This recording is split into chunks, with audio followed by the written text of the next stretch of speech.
Hello, fringers. The following podcast may not be suitable for all ages. Listener discretion is advised. Look alive, fringers. It's 2099 and we are live and loud in the underground. From the streets to the scar. Keep your chip hidden, your gun loaded, and never trade your soul for souls. Turn it up and let them know. Big Brother is watching. Time to put on a show.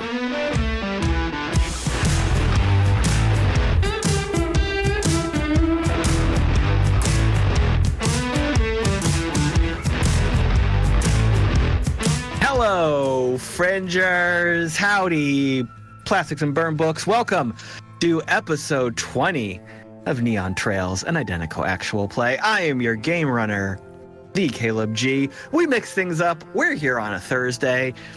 Just want to keep y'all guessing, because that's just what we do. Thank you for being here.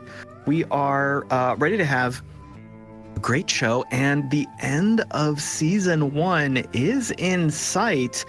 Let's buckle up and see what happens on the road from here to there. But first, let's check in with our crew. First up, you can't keep them past 4. It's Mallo playing Galen.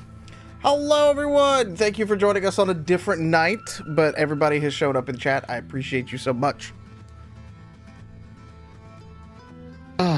Next up, happy hours from 4 to 6. It's Wild playing B. Listen. Every hour can be happy hour if you just make that decision. And I'm not saying to drink every hour. I'm just saying you could be happy. Who knows? Nobody needs to know. I'm glad to see you guys' faces. Let's get this every tonight. hour on the hour. Every hour on the hour? Yes. It's fine. It's fine. And he's a regulation hottie. It's Pete playing Dog. Hi, everybody. Hot tip. When you're eating bananas, make sure you also eat the peel. It's full of lots of vitamins and nasty flavors. And it's a good way to round out a breakfast. Mix that right into the banana bread. Yeah, right in there. Give it a little grind it tartness. Yeah, it's real good.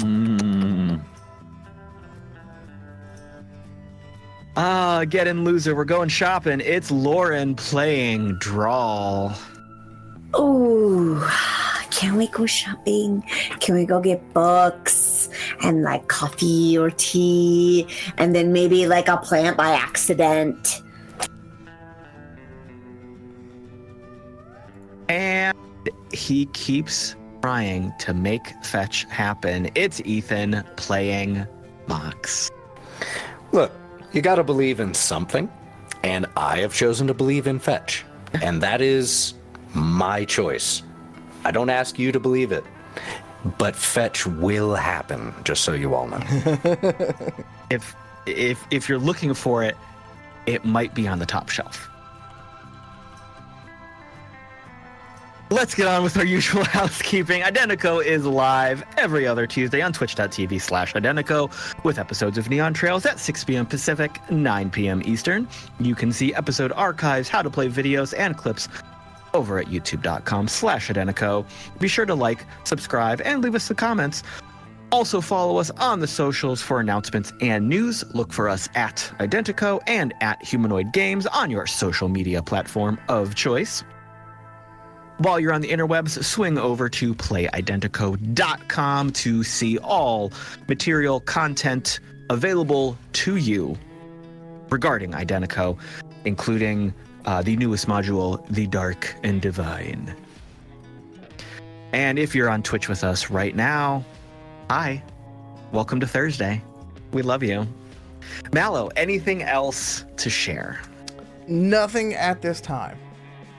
Well then, let's see what happened last time on Neon Trails. The crew reacted to Solace going dark. Galen planned to head to the Barfly with Bee, Mox, and Dog to find Ferdy's backup generators, while Drall and Paperboy did some research. Some quick work from Paperboy revealed that there was no attack against Solace. Drall suggested checking for more information at an operations center. Paperboy wanted to ask the boss for permission and called Ferdy, but no one answered. Drall decided they should just head down. At the Barfly, Galen checked Ferdy's office for any signs of danger, but found nothing. Bee and Mox and Dog went down to the basement and found 3 huge generators. After some investigation, they found one was intended to support the bar and the surrounding area, but the other 2 were dedicated as backup power for a military-grade communications network and a staggering amount of data storage. They all worried about what secrets Solace and Ferdy had as they turned on the power and went back upstairs. Drall collected the crew and returned to the communication center with Paperboy, where he was working with other staff. They learned that Solace's geothermal power supply just turned off. And that was super weird. The crew offered to descend into the depths and investigate. They eventually found signs of a cave-in that had disrupted the power supply. Being suspicious, they kept investigating and found, buried in the rubble, a body from the cyber cult that had escaped the detention black site. And we are going to pick up today's episode the next morning. If you recall, all of this investigation happened late into the evening. So we are going to skip forward a little bit. It is just after dawn. Crews of Solace have been working round the clock through the night to start making repairs. When you made that discovery and relayed that back to Paperboy, he was surprised, but he was already working with others in Solace to dispatch repair crews. And as you made your way back, a multitude of folks were already in that large cavern starting to bring down repairs and new equipment. There were a few smaller rovers there to move some of the bigger rocks and get some new cables laid. Lots of drones were buzzing around. But there was really nothing for any of you to do there. They were there to do the work. And as talented and wanting to help as all of you are, they're the experts. So you decided to take a rest and think about events of this night. So we will rejoin all of you the following morning. It is just before dawn, but everyone has already joined at the Barfly. And you are all sitting around a table eating breakfast. Paperboy is not there. He spent the night working with the crews from that communication center, kind of not heading it up, but definitely helping organize everything. And he is either still working or passed out under a workstation. It's kind of hard to tell. But the 5 of you are eating some breakfast. Willis is not here at the bar. There's a couple other workers. He worked through the night. It is a different type of busy here at the bar. Normally, there's quite the raucous crowd of graveyard workers coming off their shift and having a late dinner and a round of shots. And the morning crew are starting to wake up and they're quite groggy, getting their coffee and breakfast. And there's a jovial clash between these people who are well awake and not quite awake. But right now, everyone is still kind of subdued like they were the night before. Everyone is still very unclear about what happened, even though they know things are being repaired. About half of Solace has power back right now. But like last night, there were no extreme reactions. There was no panic, no riots, but everyone's just really confused. There's a lot of rumors flying around. But y'all are having breakfast. What do we see as we zoom in here through the Barfly's window and find your breakfast table.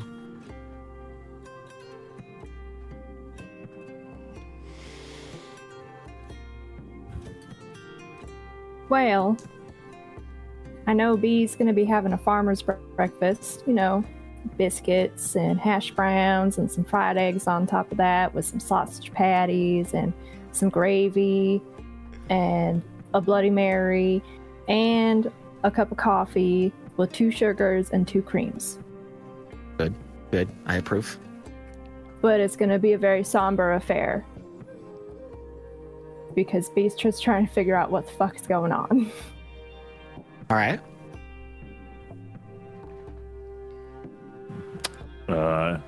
Dog's gonna be eating some eggs with ketchup, mostly ketchup, more ketchup than eggs, and some burial.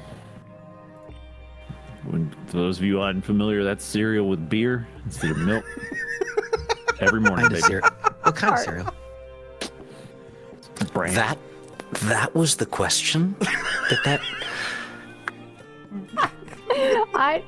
Cereal choice is very important. I respect it. Not what kind of beer. Also, are you eating banana and is the peel on? Banana's a vegetable. I'm gonna eat a vegetable.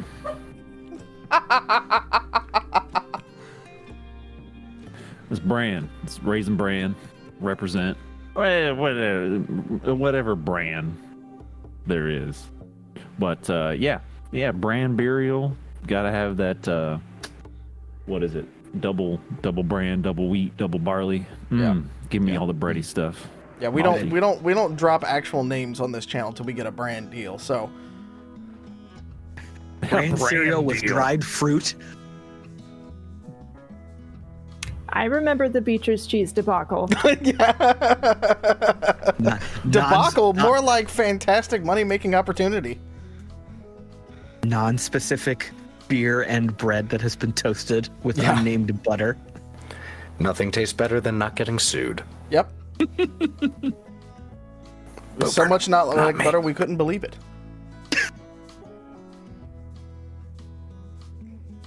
Right. What type of conversation is going on as y'all have some drinks and pick at your breakfasts?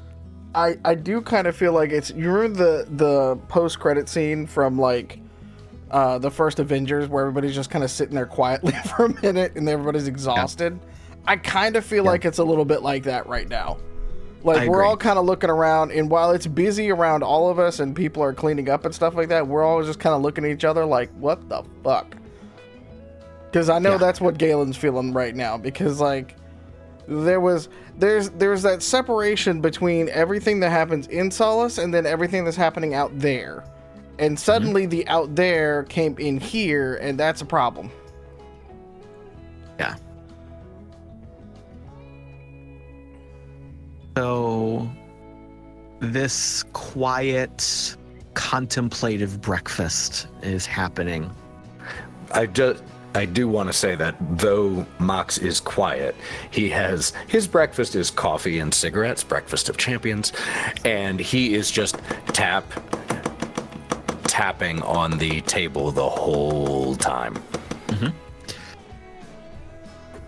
Drall is also not super vocal about much of anything.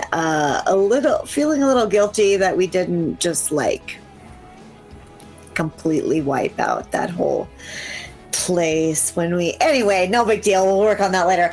And ideally eating some form of biscuits and gravy with what seems like an excessive amount of pepper. And she's just kind of hunched over it, and every time somebody says something, okay. So maybe 10-15 minutes into breakfast here, Drall your glow rings. And it's Paperboy. I mean, he is... this is just a voice call, and he's hey, sorry, I closed my eyes for a few minutes, but we got some stuff you might want to take a look at. Do you want to come back to the comm center we were at last night? Yeah, sure. When do you need a stay by? What? Oh, whenever. Yeah, it's not like, oh, right now. No, it's fine. Just, if you're busy. I mean, it can be. I just want to know what, like. No, it's not crisis level. Cool. Yeah. Oh, dear. Oh, my. All right. Well. Okay. Thanks. I guess I'll just like send you a little text when I'm on the way. That works. Okay. I got some stuff to catch up on. Okay. Okay. Don't forget to hydrate. Okay. Bye. Okay. Bye.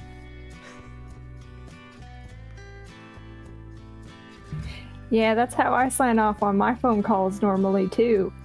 Really normal. So normal, Drall. Stressed. I'm not usually this stressed about people. And I don't know what it is about him that makes me just like, short circuit. My brain just goes, I don't. I suppose we could talk about this not when we're in a crisis. Yeah, that would be great. Yeah. Personal crisis, totally on the back burner. Let's focus on the whole thing. Where do you guys want to go and like get info or like what do you want the plan? Sorry. I didn't mean to make it about like, hey, look at me. Oh, fuck. That's all right. It's not a bad thing. I was just noting how totally normal you were being. It's fine. Yeah, I'm cool. Yeah.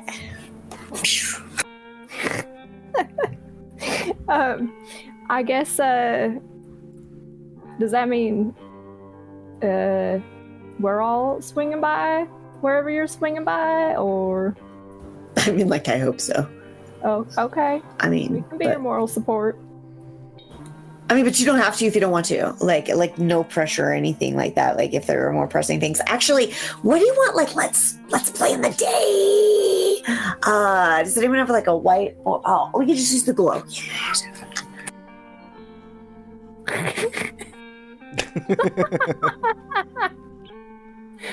I don't know. I'm really enjoying watching Drall squirm. So. I think we can plan the day and maybe start with that and see where it goes. I do know, I don't know about y'all, but we did send Mercury over to that facility that has the, people who just tried to destroy Solace in it. Oh God, I hope he didn't help them. Should we check up on that? Yeah.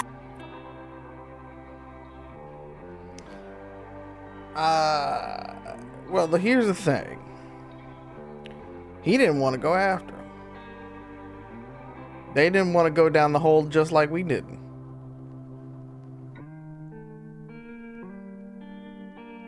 And you trust him on that? No, not about as far as I can throw him, to be honest with you. Are you insinuating that he sent them over towards Solace, or that they just meandered their way here by themselves? I am insinuating that they were previously displaced from their makeshift homes by a group that we have a tenuous friendship with at best, maybe even just an acquaintanceship, depending on who you ask, who also has a warehouse full of war-making machines. And we just had basically an insurgence on our peaceful little town, and they know where we live. Which they are they talking about? You talking about the ones that like to eat things? This is in my head canon. They like to eat the electricity. Well, that may be true, but they were displaced, And I'm assuming the DJs had something to do with it, especially if they went out there, because nobody else knows that that place exists with those beings. Interesting. Should we... I mean, at this point, if we try to alert them of anything like that, then I feel like we're just drawing more... We're basically putting a target on our back, saying, hey, why don't y'all come on in while the generator's down? No, that's not what I'm... I guess more so, do you think that it would be worth maybe sussing out? I see Mox pausing from his breakfast of cigarettes. Well, this was more of an out-of-character question. How long did it take us to get from where we found these experiments to Solace? It was about Generally. less than a day's drive. I think it was about an 8-hour drive. We have to replay the tape on that. But it wasn't super far away. It was close to... But an 8-hour drive. Yes. Okay. And you were Are at you all- the detention facility for less than a day, Mm-hmm. give or take? Are you all suggesting that this thick body that we found simply found its way here after the DJs went there? Or do you think someone brought it here intentionally? It could have been either one, because for all we know, they could have been digging their way here before we even found them. Is there a tunnel you know about that we don't? They made one. They made one in out of the prison. Yeah, but have we found one down by the generators? I assumed that there was a tunnel that they got down there somehow. They didn't Because just walk through the front my current door. question is how it got here. Because it took us about 8 hours of driving, and if it was getting here by foot, it would have had to be very dedicated to come that far. And specifically to this place it wouldn't have known of. Down to the main power source. Correct. Maybe it's attracted to the main power source. Or maybe someone who's currently in Solace brought it here for this purpose. It's possible. I don't think we rule out any possibilities at this point. And I do think that we should keep an eye on coincidental things as much as possible as well. That's So a hell things of a don't move that coincidence. fast. Nah, there's no such thing as coincidences. There's only cause and effect. Okay. Here's the thing, and I don't know this to be true or not, but do they keep a record of who just walks in and out of this place? Because it's not like in the cities where you can just, ping a chip. I mean, we have some very...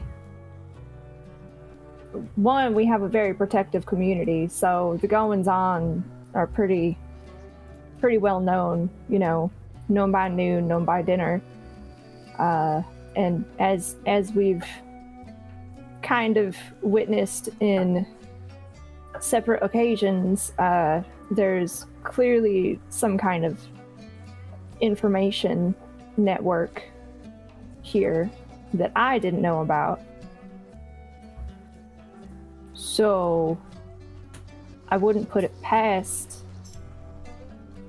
the people who would need to be informed being informed about something like this if it just came shambling down our front yard.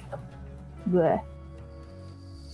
Drall, can Paperboy tell us any more about that then? Would he know or be able to get us any understanding of who's come in recently?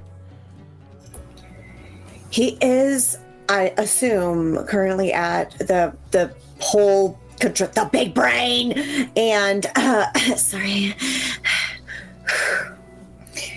He is currently at the command center now, so he also said that there was information he needed to share. So maybe that's part of it.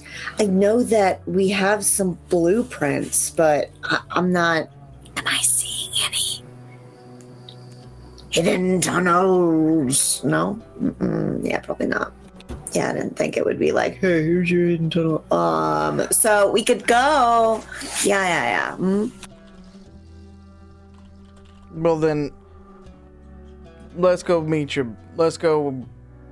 Is it too early to call him your boyfriend? I don't even know at this point. Let's just go meet up with him a little bit and see what happens. Oh my god.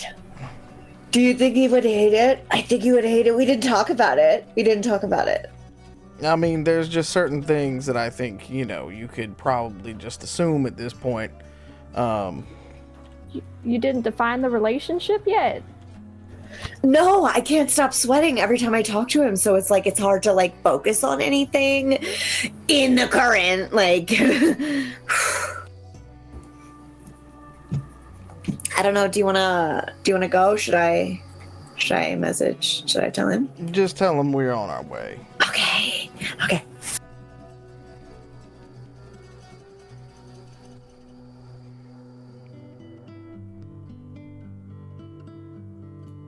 So, Drall, you send a message that you're on the way. Yeah, sorry. I realized that if I was using both of my hands to type, I couldn't press the button I used to talk to. those visual bits sometimes. Yeah, sorry. Yeah, they do. But my body just takes over. Yeah, so Drall pulls out her glove and she messages Paperboy, hey, on the way, bringing the crew, if that's okay? Question mark. Smiley face. He responds with, yeah, no problem. Heart. Yes. So, red heart.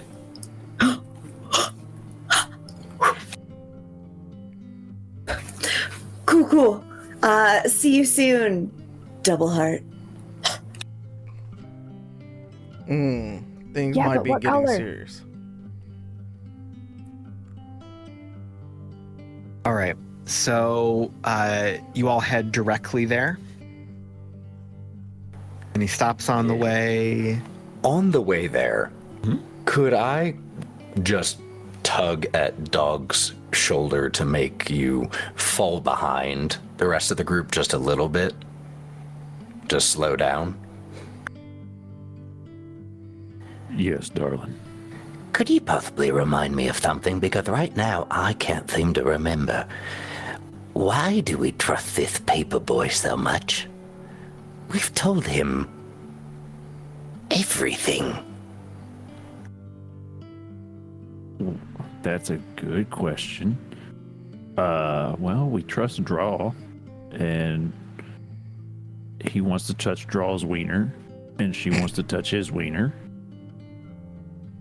And she seems like a pretty good judge of character. I'm with you, though. I'm with you. Maybe I'm just being... What are you thinking? I started to feel safe here, and now I don't. So maybe I'm just being paranoid and suspecting random people, but I don't know. It's probably just me. I'm with you. This is what I do. This might help you. Just kind of hang back and just do this. Just kind of take it all in. Yeah, and here's a. I don't know if you do this. I've seen you do a little bit when we're not sure. We use the tool of silence, and we got mustaches, right? So we can just make them look pretty. Oh, I have nothing compared to yours. I barely have. Got a bit of scruff going now, yeah? Yeah. You still got to straighten it though. So you know, if you feel pressure to say something or interject, you can just do this, and you're occupying yourself, but it's silence and it's putting pressure on them. They'll spill the beans. Now, I don't know. That's all I got. We'll keep an eye though. I'm with you. I'm with you. if I'm being crazy, just tell me. Just, you keep your eyes open for anything like that too. I'll keep my eyes open. I'm with you though. You're not crazy. If you're crazy, I'm crazy. We'll be crazy together.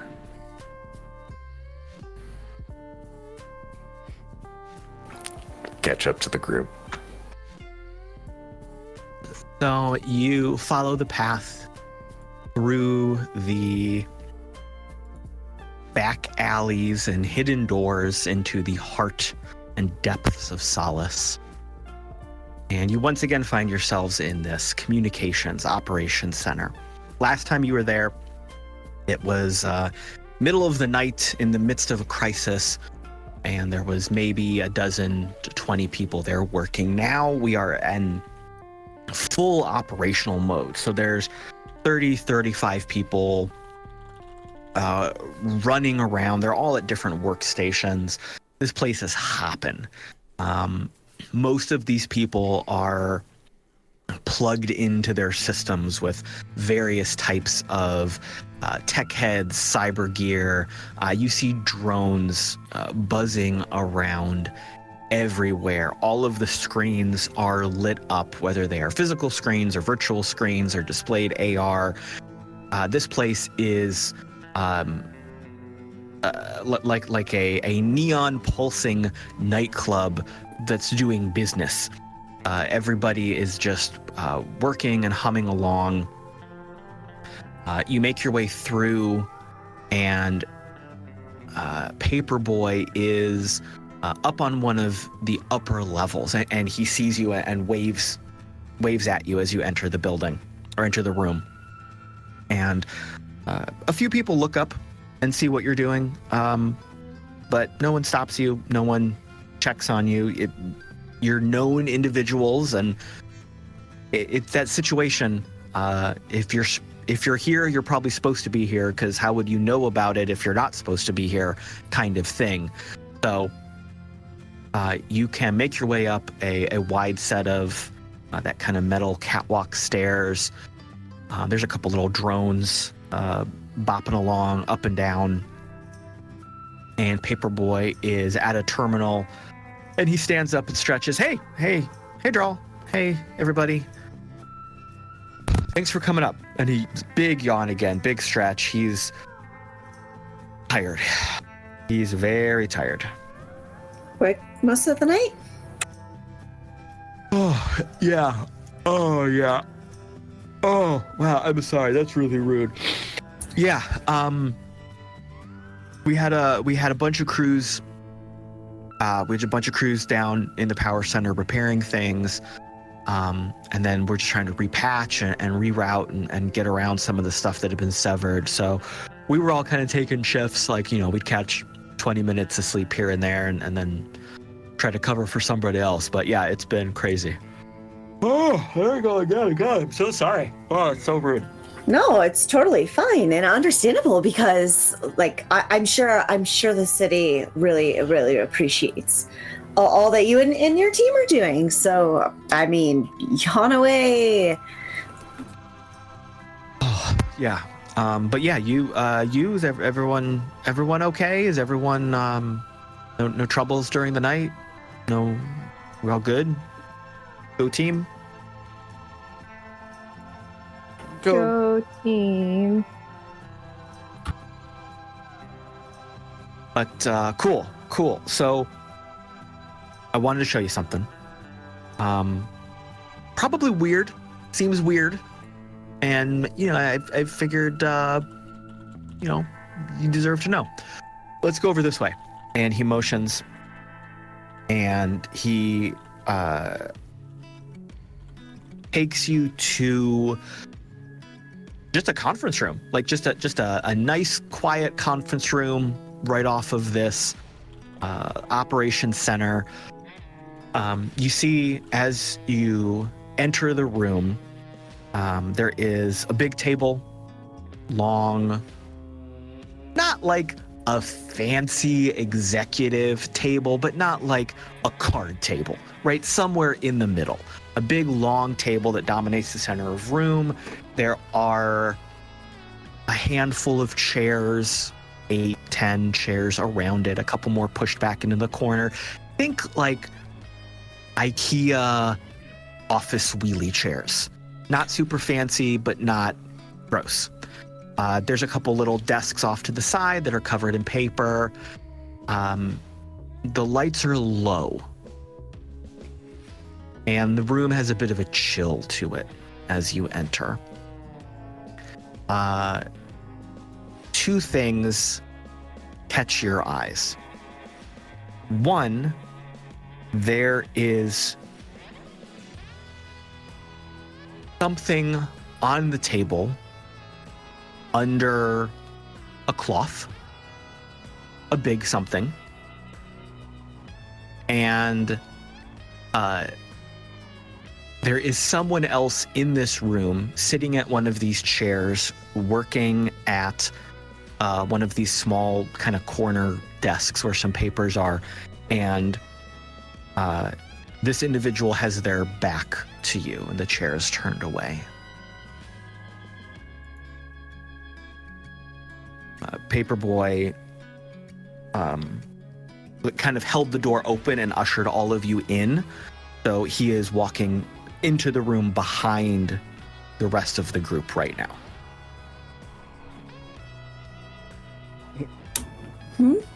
Galen keeps his hand just gently resting on his pistol. What's the deal? Oh yeah. Sorry. I guess. So hold on. And he kind of like shoulders his way through. Sorry. I guess that was dumb of me to not come in first. Yeah. So this is the guy. I don't know what to say. And he goes over to the table and pulls the sheet back a bit, and you see the body that you found last night. We were we finally got it out from the rock, and we felt like we wanted to get a little bit more information, so we did a couple checks and brought it up here. What have you checked for so far? And as you ask that, B, you hear a voice, "Oh, I've checked for everything." And the chair in the corner turns, and it's Dr. Hicks. Oh, I've you're here. run a full diagnostic. Making sure your automatons work.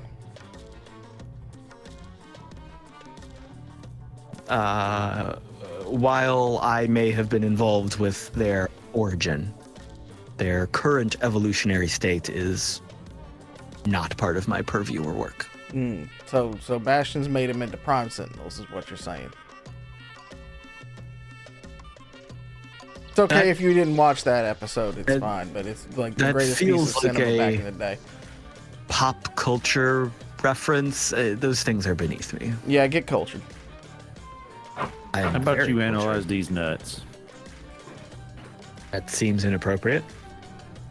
Okay. Here to work, yes? Hold on.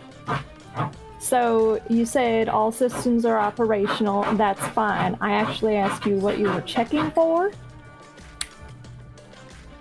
Yes. I have run a full diagnostic, and well, let me just show you. And he stands up, and does that, does the Star Trek straighten the shirt kind of thing, and he comes over, and he pulls the sheet back a little bit. This body is exposed to the waist. In the light of the conference room, it's upsetting to see this thing. It's not gross, it's not bloody or gory in any way. But this is a human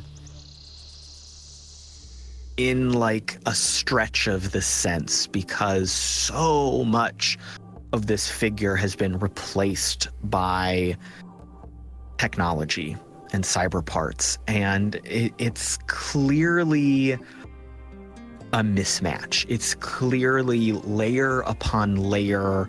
There is no sense of aesthetic. This is not a person who has replaced a body part out of necessity. This is not a person who has replaced something out of desire. Those of you who have been in metroplexes are very familiar with the beauty and aesthetical choices that many people make using cyber technology, how they cultivate their ideal persona. You're used to bodyguards buffing themselves up and adding height, adding muscle, adding unique aspects. You're used to the elite beautifying themselves or creating a version of themselves that has a sense of style and flow. There is nothing organic in what you are seeing here. This is puzzle that was put together wrong. Boxes of Legos slapped on top of each other. There's bits and pieces that should not go together that are just stapled together and tacked on. It's just not right. Reminds Galen of the Rob he used to know. What are we looking at, Doctor? He makes a motion with one of his hands, and an AR display pops up from the table, kind of superimposing this body. And you see that it is like a three-dimensional scan of the interior of the body, the vital organs, bones, things like that. Again, you're immediately struck with, oh, that shouldn't be there, kind of thing. Like, there's still parts crammed into this person that just shouldn't be there. Oh, well, as you can see, beyond the additions to the organics, there are several causes of possible death here, and he motions to a like a graph or a report that, unless you know medicine real well, doesn't make a lot of sense to you. As you can see here, obviously there is a great bit of impact damage and blunt force trauma. As you can see here, I looked for brain activity prior to what we are estimating as the time of death. I've run some extrapolation as to what likely was happening at that time. I'm also seeing a little bit of residual impact damage or trauma that likely resulted from concussive force of an explosion. Most likely the evidence is clear as to what happened.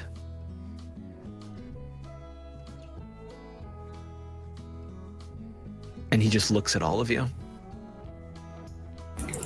Holy shit. So, Paperboy, have we figured out any more of how these guys got in here? Well, it was just the one. There's never just one. He is kind of collapsed in one of these chairs, and he's like sitting across the chair, so some of his legs are like up over one of the arms, and he's kind of lounging back over the other arm. This kid is knackered. He is tired. Yeah, it was just the one. We went all over. I had my drones crawling over that place top to bottom. It was just the one. Was there a tunnel or anything? Did he dig his way here, or? No, we didn't find anything. How the fuck? Can I take a look at the medical chart? Absolutely. So you can look at what is being displayed on the screen. Do you have medical? I have 3 points in medicine. Why don't you give me a medical check?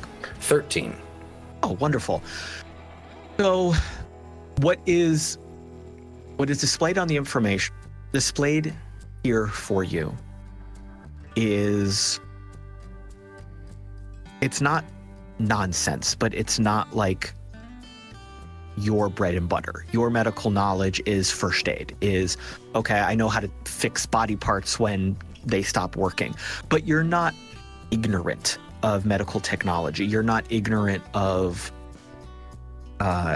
what scanners look like and that type of thing. So looking at this information, there is not an immediate moment of, oh, I see, but you're not confused by it. You are not unable to parse the information. Got it. You do see results that support what Hicks is saying. You see that there is a track record, there is evidence to support a massive amount of blunt force trauma.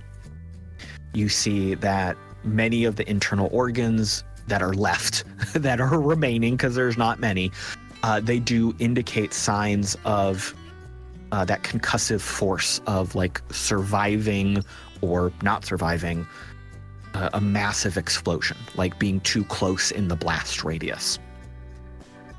So while Hicks is not being helpful and clear, he is not deceiving you based on what he just said. Is he deceiving us with the amount of data that he's showing us? Well, that feels like another check needs to be made of some sort. Oh no, not dice rolling in a dice game. How about insight? Do you have insights?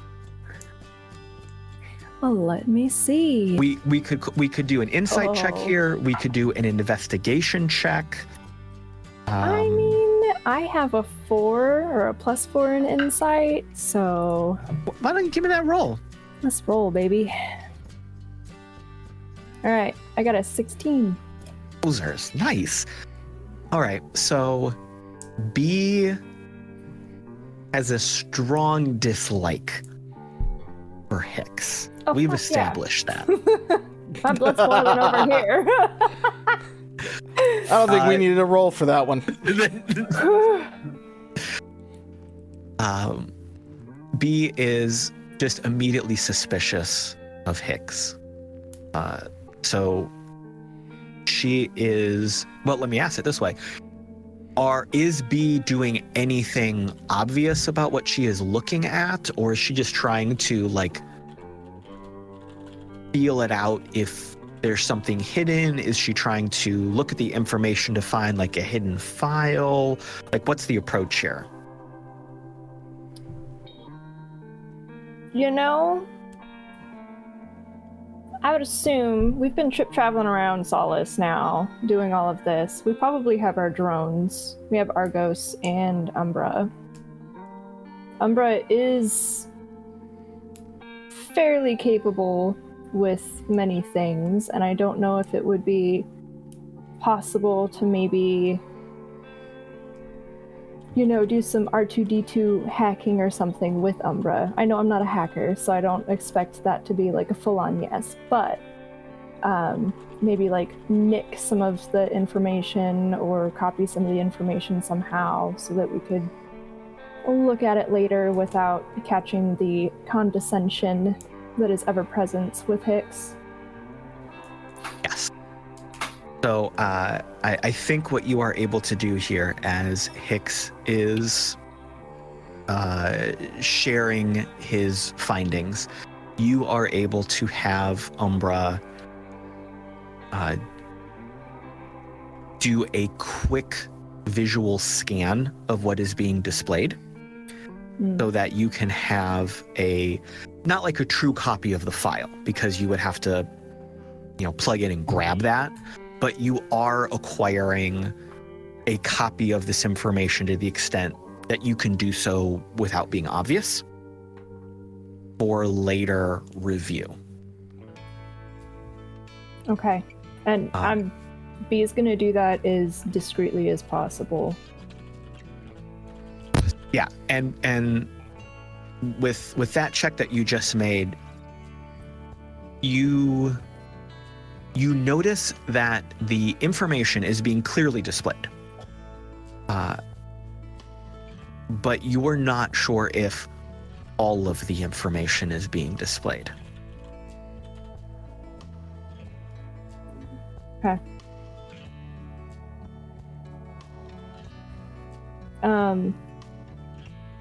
While everybody is looking at the body and the data, B's going to follow up and just kind of voice aloud, because B is absolutely not going to address Hicks as a person. Were there any trackers planted on this body, or surveillance that we might have caught of this thing shambling into town? Because I know clearly we have the capabilities, apparently, to gather this information. Hicks glances down his nose at you. That is not my area of expertise. Good thing I wasn't asking you. Anybody else in this room?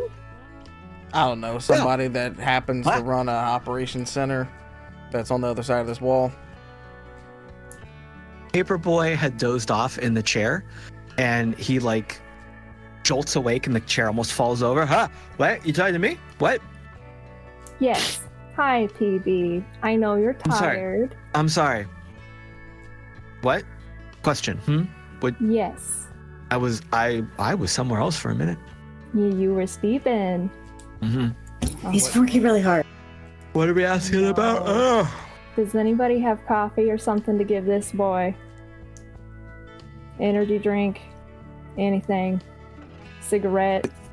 I mean, that stuff doesn't really wake me up. It just kind of evens me out a little bit. It kind of keeps me cool. Okay. But yeah, I could definitely go for a coffee. Okay. We'll work on that. Now, Okay. were there any trackers found on this body? Or around this body? I mean, wait. I mean, yes and no. Scam? Yes and no. So there are a lot of the tech of the body is a tracker, but it's not like it's a tracker I put on there. I didn't think you did. Yeah. Is it possible to follow the signal back to where it would be transmitting to? Oh, I see what you're saying. Yeah. Okay. And a follow-up question while you work on that with your noodle. Do we have any kind of surveillance that would pinpoint where this thing came from? Because it clearly shambled into town somehow.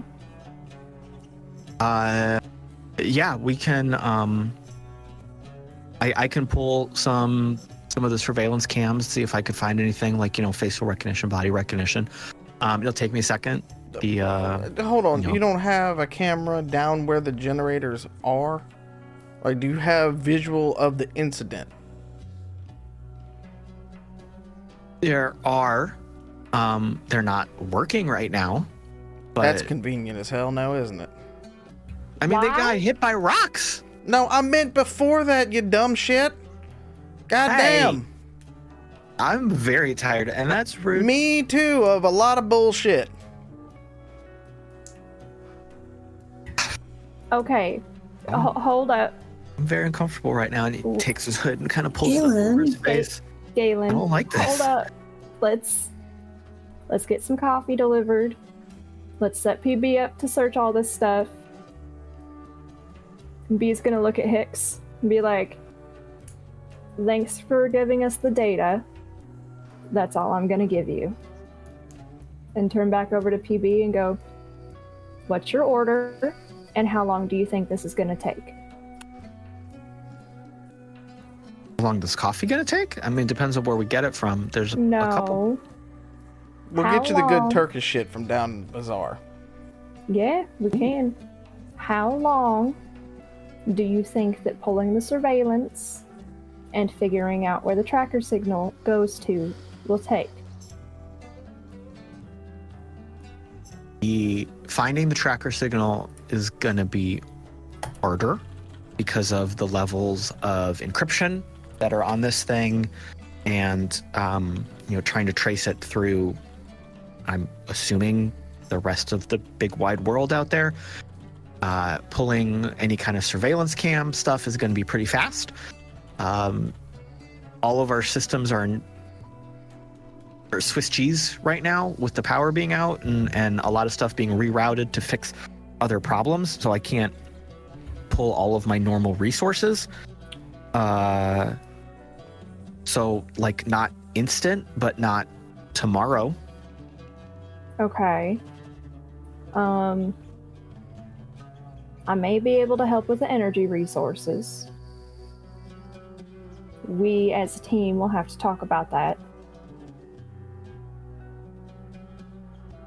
Please get on this. What is your coffee order? Other than the Turkish shit, which is very good. But I just want to check and make sure you're not like, some princess chocolate chip frappuccino drinker, so that I can either supply that instead or kind of make fun of you. I mean, I like all of that stuff. Okay. I prefer a nice cold brew with like that cold foam on top and like some caramel. Okay, that's doable. Okay, like a big one, like big. You can have an entire 6-pack of that. Okay. Of the big ones. Okay. Just don't give Hicks any. At this, Hicks has been standing there just kind of watching this conversation. It's very much that, like, I'm the corporate manager in the room, but everyone's ignoring me because I'm not part of the events, even though I think I'm responsible for the events, kind of face and body language on him. And when B says that, he rolls his eyes and shakes his head. If there's nothing else for me, I do have patience. I do have other work. No, I got a lot of questions for you, actually. That pertain to the immediate situation? Yes. Make it fast. Good. Why did you induce cyberpsychosis in these people? Didn't. So they just decided to do it on their own? Make up a false god that they are praying to?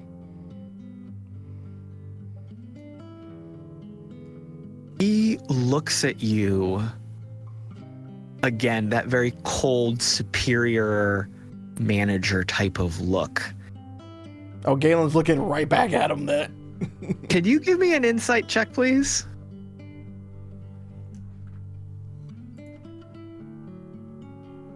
Yeah, it's a dirty 20.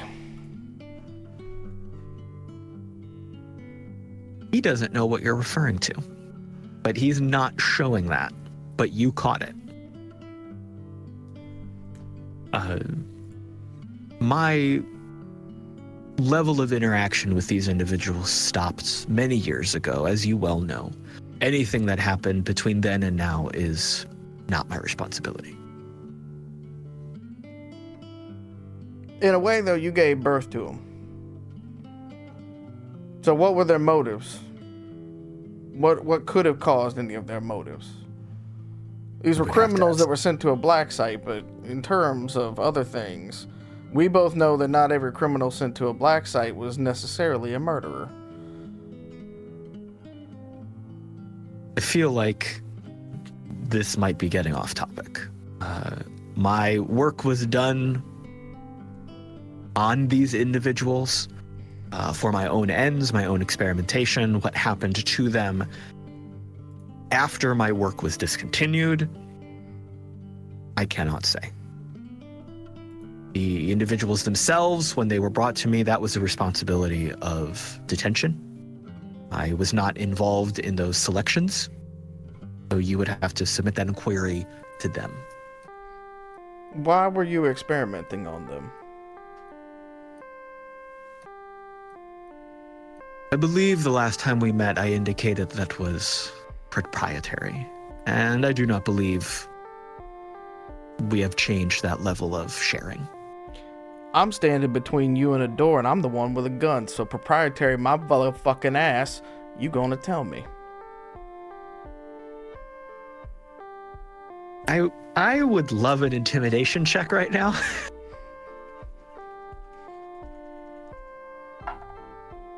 Ooh. Yeah, that's very good. That's a 19. Dice hot right now. I like it.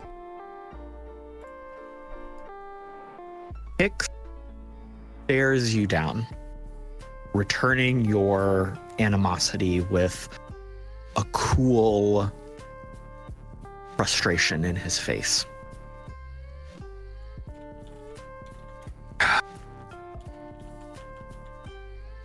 To the extent that it is pertinent to the current situation, I was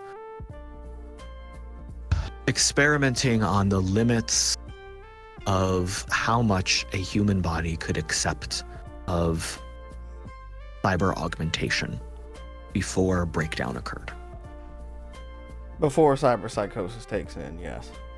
The level of augmentation that you are seeing on this individual is far and above anything I did in my workshop. My educated guess is that they continued to do this to themselves. The specifics of why and what their motivations are, I cannot say. That is not a subterfuge in any way. Medically, I cannot say because I was not there. I did not observe it. I have no documentation. I have no evidence. I literally cannot say. When I left the facility, my research concluded.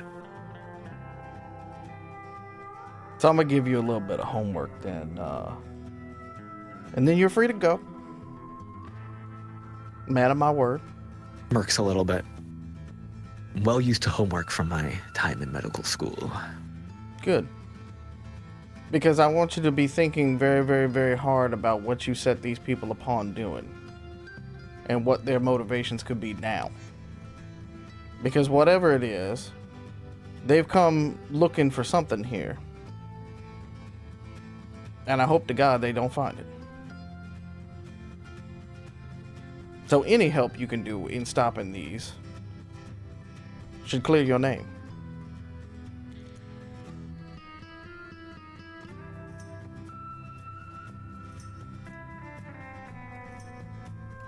I will put some thought on it. Be mighty kind of you. And Galen's going to step to the side and as a gesture to kind of say, like, all right, you're free to go.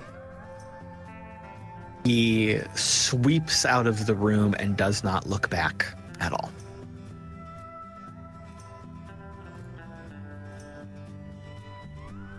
So you are now in a room with a dead body and a paperboy who is working a couple different things on his screens for you.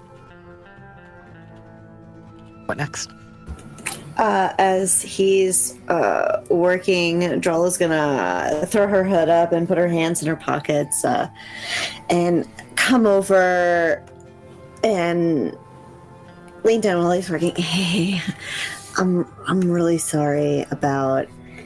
I mean, the tensions are pretty high. Just Hicks really pushes our buttons, and I just like by the company you keep kind of thing, and I just. Sorry, we all need more sleep, I think. Yeah, I mean he's definitely not nice. He's not a good person. But he's like the only doctor, so we kind of had to have him look at things. That's fair. I totally get it. But I think just after the time we just had at his request, it really left a bad taste in our mouths of seeing him was kind of So I'm really sorry about that. Thank you for working on this for us. I'm happy to. It's okay. This kind of work makes sense. I like it. It's good. He's just kind of tapping away. He's working like the whole time you're chatting. Cool. Okay. I'll follow you, and then I'll go back over to the group.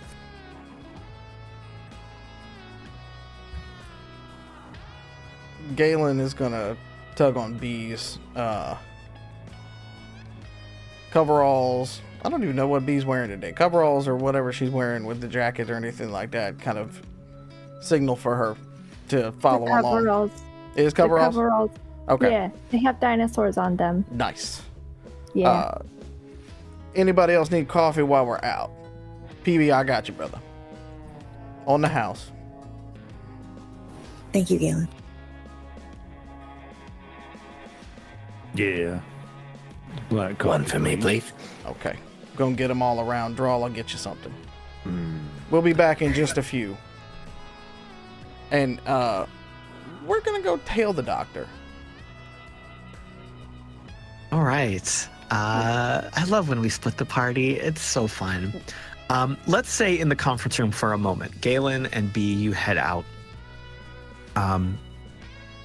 And you head out into the kind of the noise and chaos of the operations center. The door shuts behind you. In the conference room, Drall, Dog, and Mox, you are there. Are you doing anything beyond waiting? Are you checking anything? What are you up to? Well, I think after that, given the talk that Mox and Dog had earlier, Dog will gently kind of nudge Mox with his elbow and kind of whisper like, "Do you see what happened there?" "Yeah, Galen did the talking, but I was back here doing the mustache thing." No, I actually did notice that. Hey, bro, that's what happened. I mean, I didn't do it wasn't all because of that, but it added. It worked. Well, seems like I'm not the only one who's a little paranoid. Yeah. Yep. But seriously, So. what the fuck? He's really going to claim, like, the secret formula took out the power to this entire place? Proprietary, my ass. Oh yeah, he sucks. He's dumb. He sucks. I don't like him. Well, while they're out, what are we doing here? No, not right now. Oh, yeah. What are we doing here?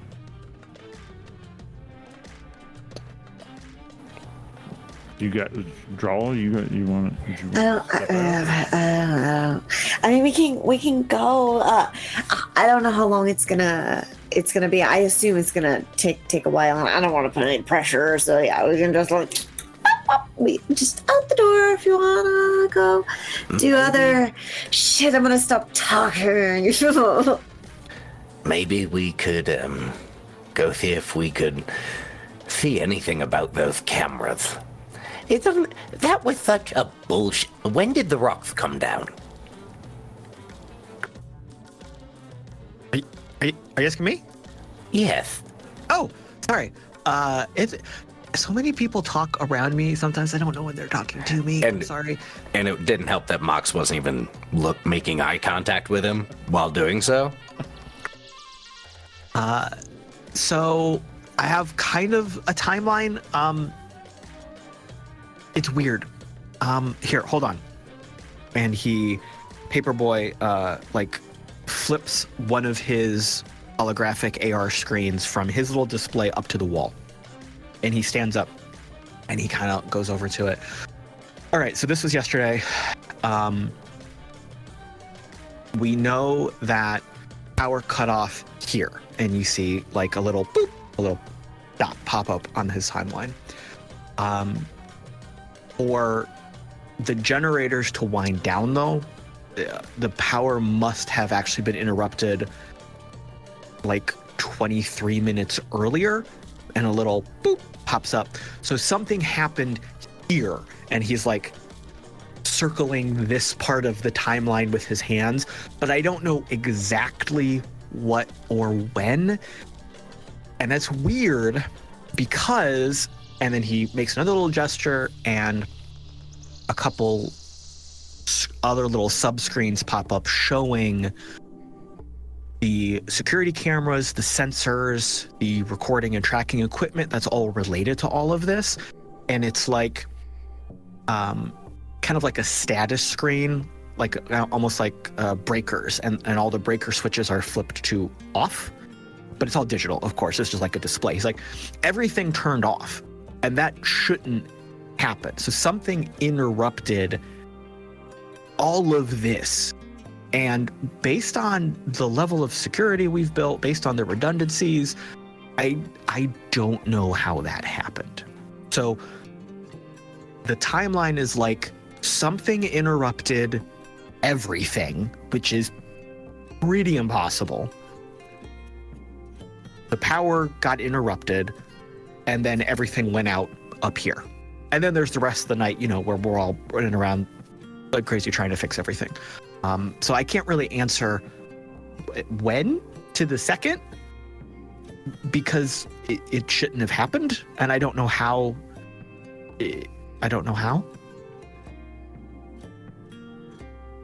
So, Rugs, question for you. What could have interrupted this? A catastrophe, or would it be someone having access to these buttons like what you got displayed here and just flipping them off? Can you trace that back to see what would cause that? So, like, I know visually and mentally we kind of picture it as like a switch and a button. There's no actual switch button that you can't just turn it off. It doesn't work like that. No one went in. No one went into that area. No one went through any of the service or access tunnels. Like, we can look back at security footage and sensor logs the whole day leading up to this nebulous unknown time, and there was nothing. There was nothing outside of standard maintenance and drones. Nothing. We know that what actually physically happened is I guess a cave-in is the right word. A bunch of rocks fell and smashed a bunch of stuff, and it disrupted everything. But I Could I? You said that we could look at the footage up until it went down. Sure. Is there a way I could get that for the generator room sent to my Hello? Thank you. Right there. He just like dashes it right over. I mean, here's all the files. Look at whatever you want. Thank you. While after Paperboy flicks the files over to Mox and Drall, Dog is going to say, "So what you're telling me?" And then he's going to stare quietly.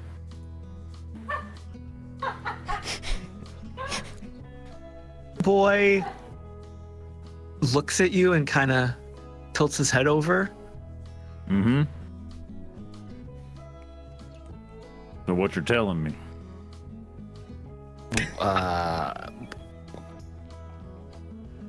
What I just told you?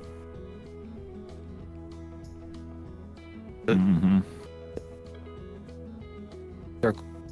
Is there a question? Look, man, I'm real bad at social cues. I don't know, like, what you're laying down here. I'm just trying to be transparent and honest with my situation.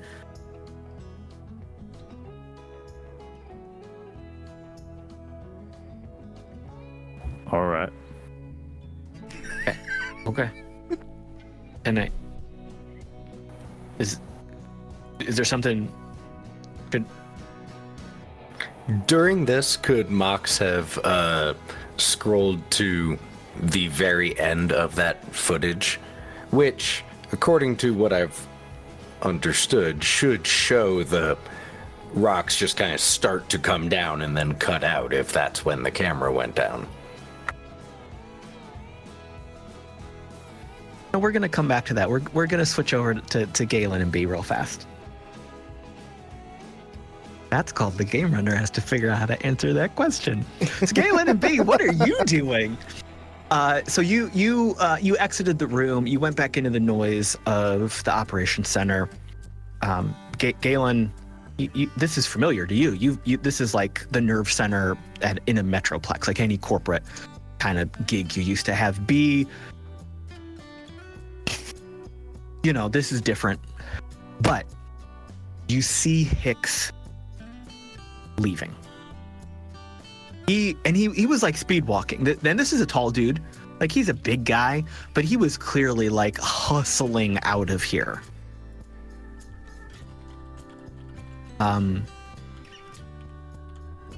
If you remember, the path to get to this room though is pretty small and quiet. Lots of small hallways, kind of girder stairs. There's not a lot of traffic on those. So what are you doing to handle following Hicks? We're just gonna act cool for one thing, because we're just going out to get coffee. Yeah. If he wants to be paranoid about the man who just threatened his life walking after him, that's on him, not on me. All right. But we will stop for a moment when he gets outside and kind of watch which direction he goes off into and everything like that. All right. Hicks does not show any sort of body language that he is paying attention to you, following him at this point. Whether he just doesn't care, whether it's just part of his haughty superior persona, you're not sure. So he walks out. He exits this kind of back alley that you took.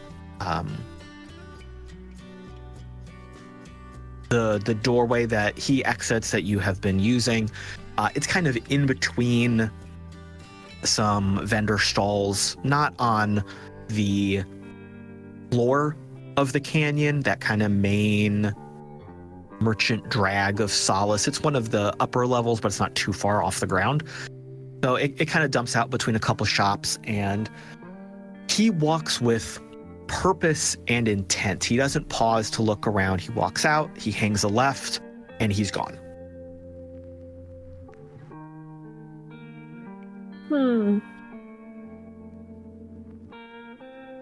Seems like the good doctor has somewhere he's going mighty fast.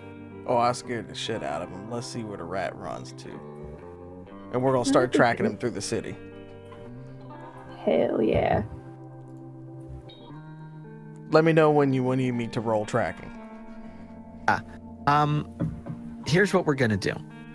Why don't you give me 3 rolls?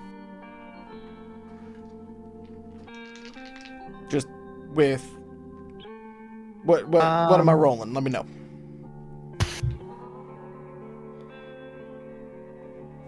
For the purpose of this,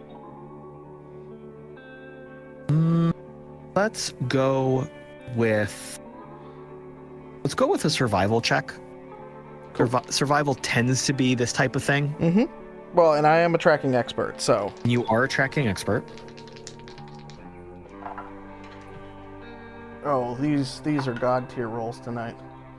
I love it. The lowest that I have out of those is a 19. Okay. It scales up considerably from there. Perfect. So here's what happens. The two of you are following behind Hicks, and there are a couple times where, and Wild, tell me if this is okay, but B gets a little bit excited and maybe gets a little bit too far ahead of Galen, and Galen has to pull her back a little bit. Oh yeah, that's absolutely in character. I feel like this is also a little bit of a training moment. Yes. Like the fighting training that happened. So Galen, I think, after those first couple times where you are like, what are you doing? It's like following 101 that you're breaking. Then you're like, oh shit, I need to actually, okay, wait a minute. Here, kid. And like you're giving some of this on the job training as you are, a dozen paces behind Hicks here and there.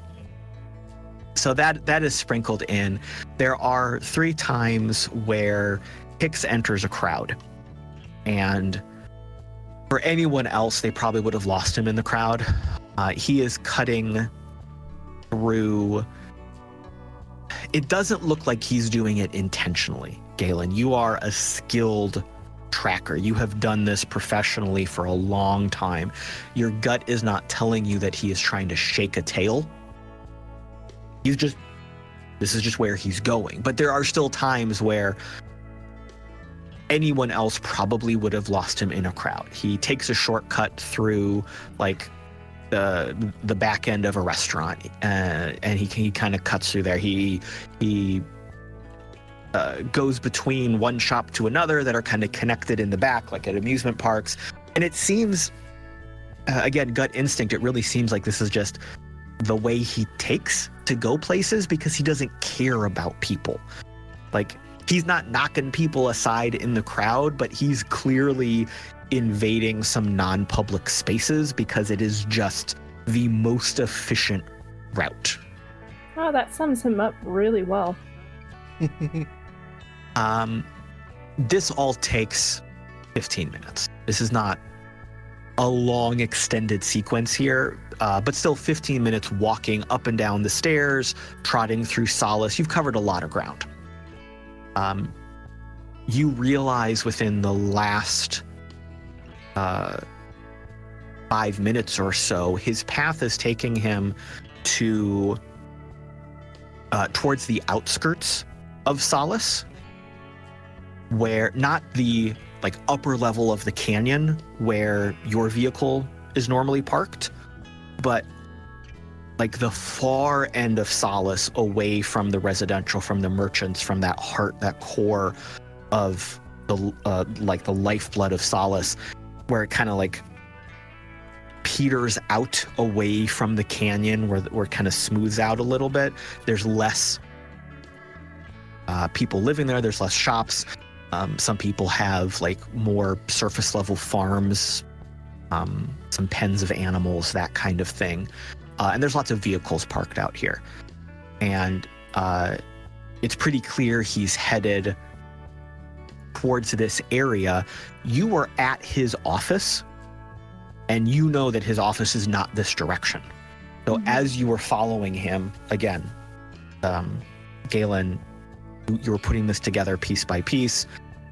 You knew very quickly he was not going back to his office. You weren't sure if he was going to someone else's office or another location. And then you're like, oh, he's going towards the outskirts of town.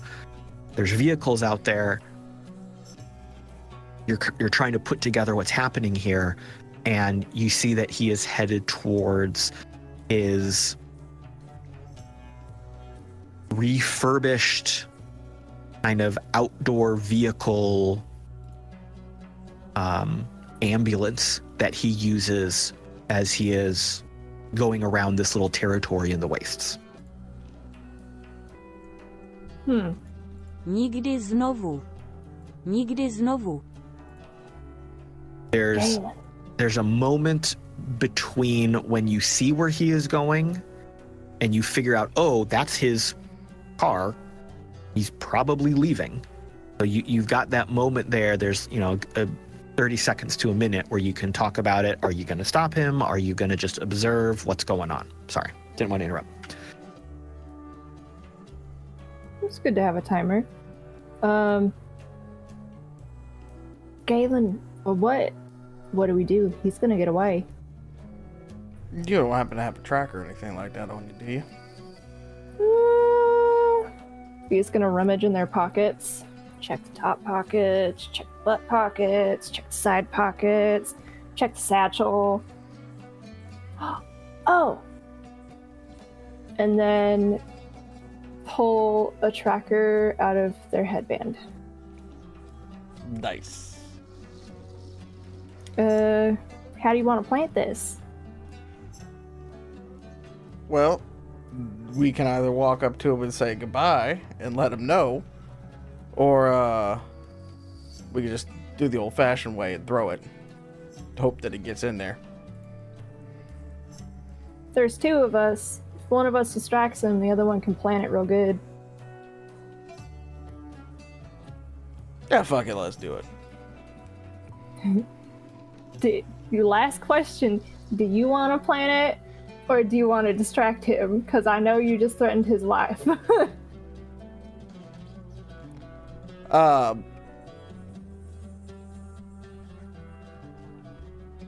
Either way, better question actually. Did our drone go with us? Umbra? Is Umbra with us? I mean, and this is Caleb discretion. I generally assume that Umbra is with me. Yeah. Unless you specifically call out leaving Umbra with someone else or giving Umbra instructions to do something, Yeah. I assume they're with you. I mean, they're not like at your side. They're probably wandering around getting into trouble, but Right. they are in your general radius and vicinity. Okay. What's your scheme? Well, Umbra is much stealthier than either of us That's true. and can get up ahead real quick and get it on there. As Galen says that, B is going to pat on their legs, but it's going to be a slappy sound because it's on their legs. You know, it's just harder to make that Foley work.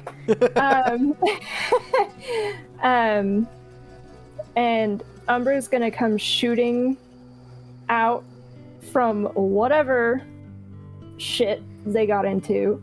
You hear a little bit of a like crash and tumble, and an oil barrel that was on top of a stack of pallets, like thump, thump, thump, and rolls, and Umbra like rolls out of the front of it, and like continues rolling to your feet, and is like pops up. Always trouble this one. Hey, Umbra.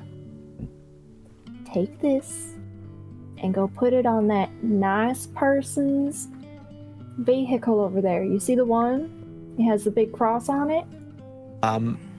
So right now Umbra is looking at the shiny thing in your hand as your hand is moving, and is like like thinking it's a treat. Shit. Hey, Galen, do you have like a bullet jacket? You know, like the shell in your Yes. pocket? Can I have it? Yeah, he's gonna pull one out. Okay. All right. And I take it from Galen and I go, this is the treat. I will give you this treat if you take this and put it on that vehicle. This is the treat. I know you're smart. I helped program you. This is the treat. This is the objective. Take this and put it on that vehicle over there. So you've got to like take Umbra's head and point it to Hicks's truck a couple times. Because Umbra is just not tracking where you're pointing, but eventually they get it. Can I reinforce it by putting in the coordinates or like pinpointing it on the glow and Yes. putting it through Umbra's programming? So Umbra gets what you're putting down, and so it is your intention here just to send Umbra off stealthily and not interact with Hicks at all, or do you want to interact with Hicks while Umbra is doing this? It's fine either way. I'm just curious for the setup. Galen, this is up to you. You handle that man better than I do. I just want to punch him in his stupid face. I think it would be easier if we did a little bit of a distraction and, Umbra kind of run around us like, the nervous energy that he tends to have around all of that. All right. Probably better to do something like that. It'll be easier to, not get seen that way, I feel like. Okay, cool. So, Wild, give me a stealth check for Umbra. Okay.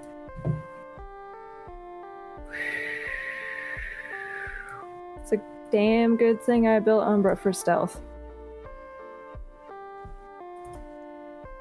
Ooh. I got a 12. You got rerolls. Okay. Don't forget you got rerolls. You do have rerolls.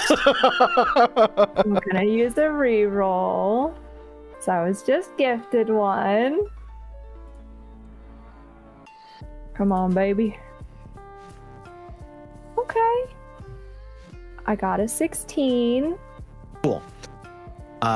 Galen, what are you gonna do as this is happening? Galen's just going to kind of casually sort of walk up and just kind of kick the dust a little bit around the in the direction, not like menacingly or anything like that, but just sort of saunter and kicking up the dust a little bit towards the good doctor's way, as he just kind of looks at him and goes, patient's the other way, ain't it?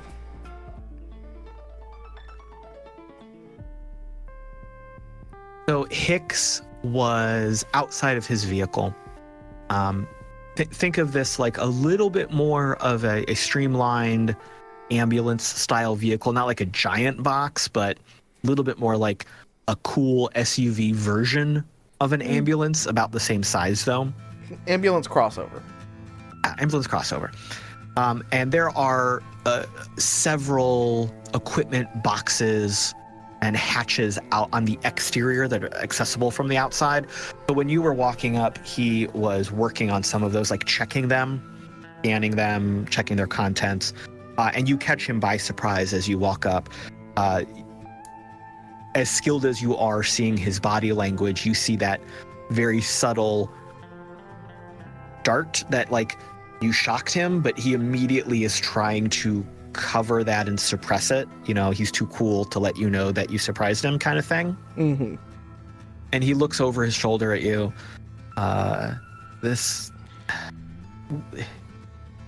What possibly could this have to do with anything else that is going on?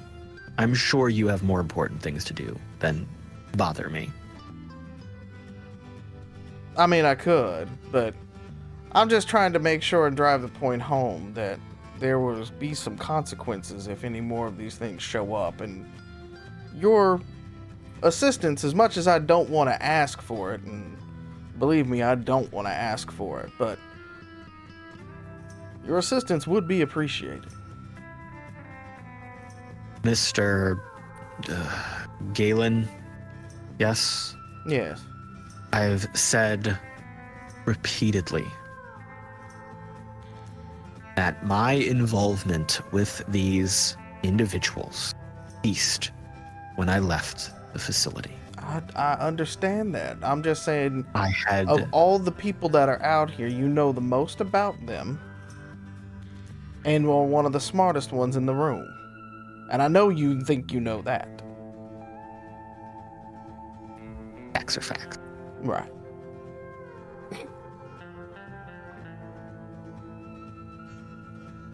So look, I don't want to get us off on the wrong foot when it kind of comes to it, but this is a little bit out of everybody's league when it comes to doing something in a place like this. And I know that while you have done some things in the past, you were trying to be better.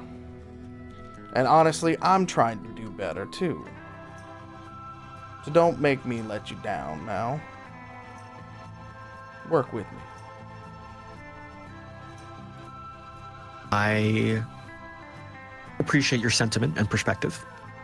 I am not speaking with any amount of deception in any way.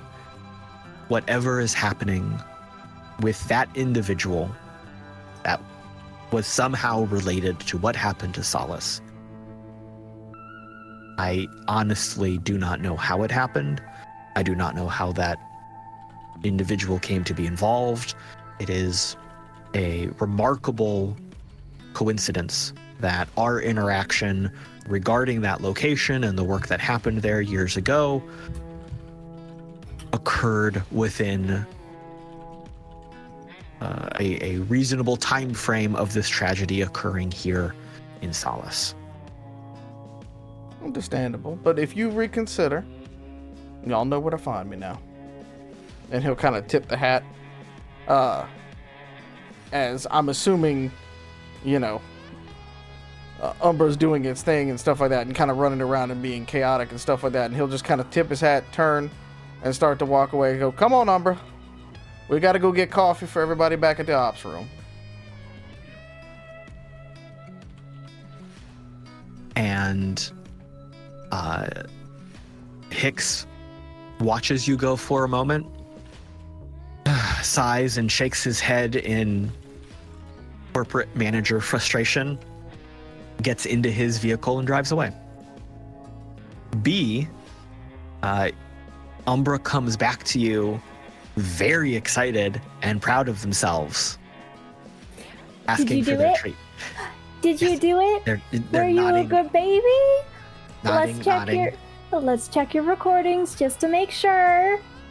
So you play back the video on the glow, and you see that while Galen was holding Hicks' attention, Umbra was able to slide underneath the vehicle and place the tracker kind of like in a wheel well, and then slip out the other way and continue the deception.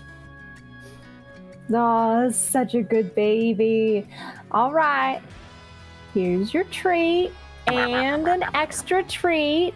And B's going to pull out. Loses their tiny little drone mind. B's going to pull out like a handful of like nuts and bolts and stuff like that from one of their pockets and be like, "Here you go." Rolling around in them like catnip. Yeah, Hicks rolled real bad with disadvantage, by the way, from that wonderful deceptive conversation. So, as you mentioned, getting some coffee for the rest of the crew. Let's look back at the rest of the crew. Where we left off, because I totally forgot. Mox, you were looking at the recording. That's what it was. Correct. Okay.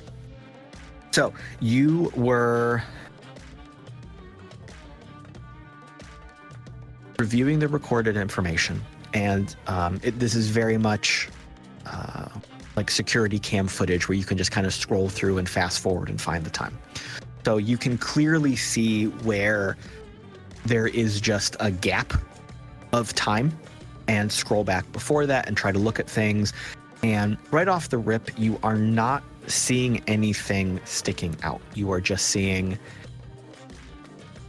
you've never watched the operation of a massive geothermal power plant, but you're assuming it's normal. And there's no people down there. It's just stuff working. You hear the hum of equipment and machinery. You hear things beeping, other things whirring, and then it stops.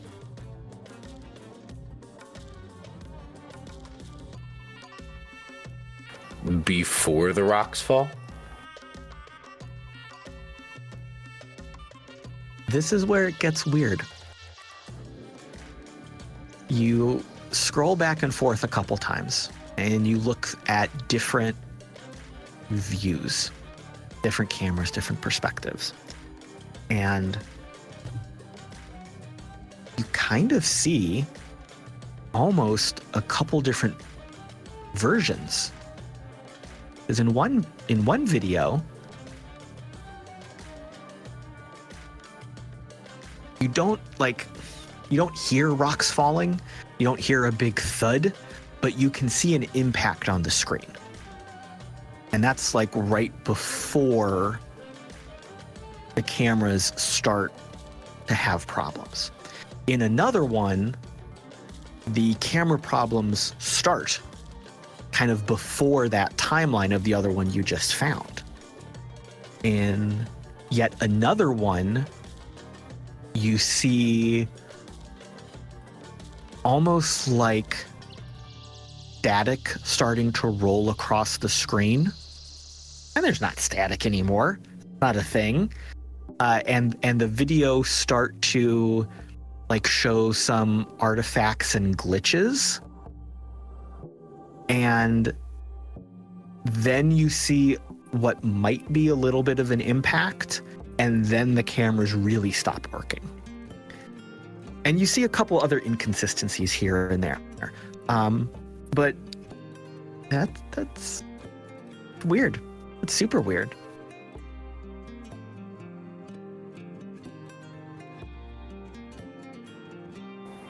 While you are looking at Hold that, on to that right now. while you are working on that, Paperboy is also working. And he leans back from the table and he kind of cracks his neck and rubs his jaw a little bit. Goes, huh. So I found something. And he looks over to Drall. I kind of found something, but it's not a thing. Show me the not thing thing. So this, and he points to a screen that shows like a scan of the dead person. That's the dead guy. Yeah. So I ran that image through all of Solace's data recording. There's no match. So I found that there's nothing. Like you wanted to see if he'd walked in, right? You wanted to see if he'd shambled in. There's nothing. Were there any like... Okay. That means either unseen somehow, or did someone carry in something really big? Like a box with a person in it? Yeah! I mean, clearly that's the only alternative So, to this, right? Puts his hands like up on the top of his head, kind of crossing, he's leaning back. So wait, you're thinking like someone carried this dude into the generators, like the bottom of Solace, and we didn't notice? You don't think he walked in, do you? Well, he never showed up on any cameras. So it's not like he was brought in or walked in. So either there's a way to get in there underground, unseen, or he was brought in through some other methods. Well, there's definitely... Okay, there's not like no way down there, but it's hot. It's lava. There's rocks. You can't get in through that. You can't take a stroll through that to get down there. We have to walk down there from up here where it's safe. And even though the cameras are all wacky, no one went down there. No one was carrying a big box to go down there, a duffel bag, nothing.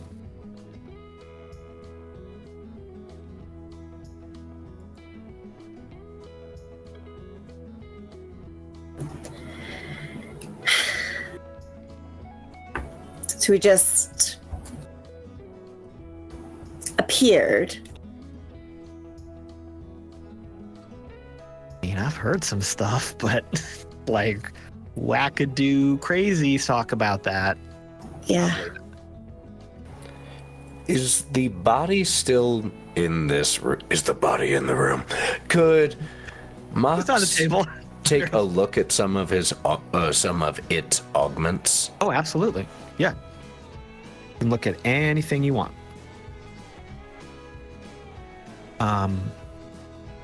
What are you trying to discern? Just like a general, what is it? Or is there something To see if there was some deliberate method to it. In other words, that they are all working towards a similar end goal for this unit, so to speak. Any indication that of anything like it being assembled on site rather than coming in whole or anything like that. Okay.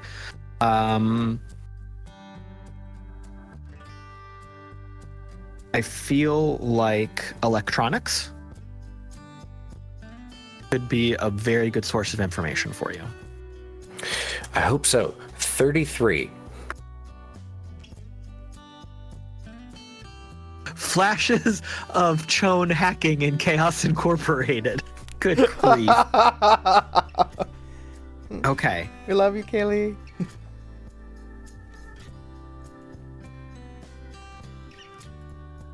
You dig into this body, not like in a gross I'm doing an autopsy way, but you are kind of plugging into the variety of cyber tech and augments here. You pull back the sheet a little bit more. This was at one point a person, maybe 5'8", 5'9". There is so little of that individual left, though.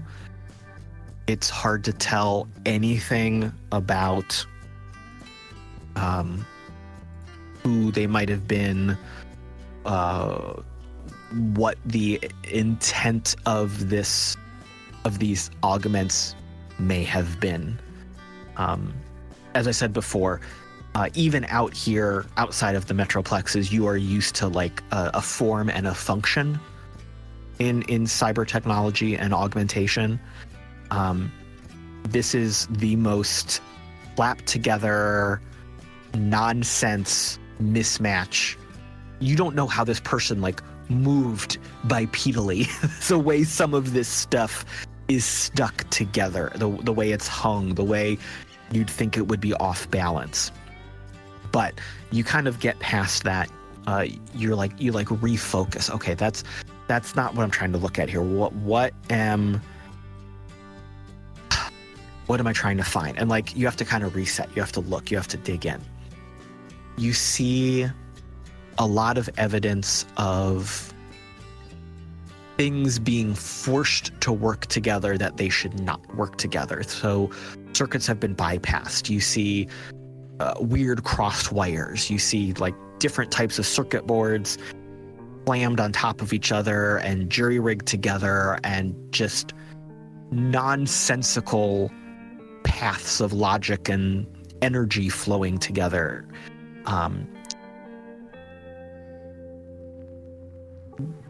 You're always distracted by like how many things are just slapped on top of each other for really no reason. But knowing some of the things you have found in the past, that this was some sort of weird quasi-cult kind of worshipping of cyber technology, like you're guessing how they were just, this was part of it, like just the more you could have, the better you were, or something like that.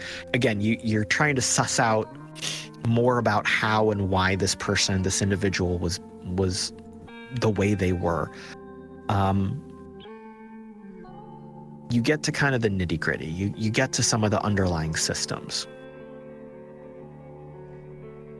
It is unclear how and when all of this started, but the sheer volume, it doesn't feel like this person was assembled recently.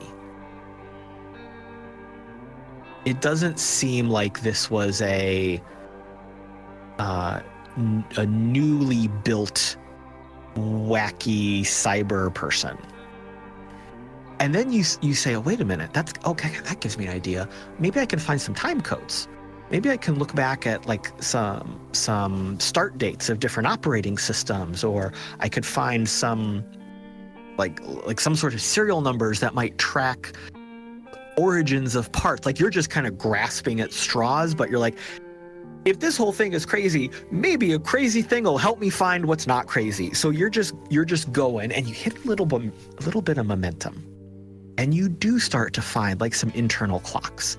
You do start to find some serial numbers of things. And as soon as you start to find something that you think makes sense, it stops making sense. Like you find 1 or 2 steps of a pattern and then it's gone.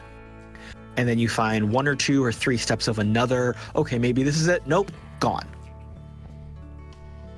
You step back, you're like, okay. I'm going too far down the rabbit hole. What am I doing? Try to clear your head. You try to think.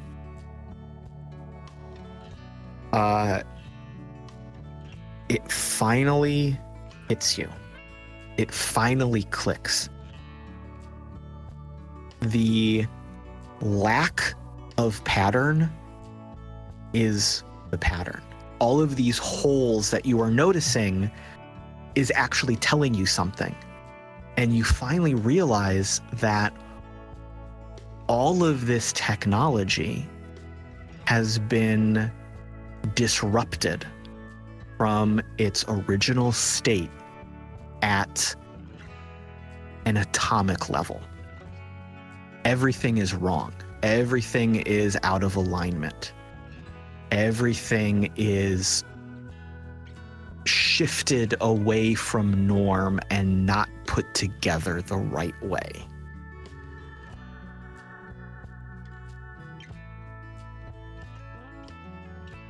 That's real weird.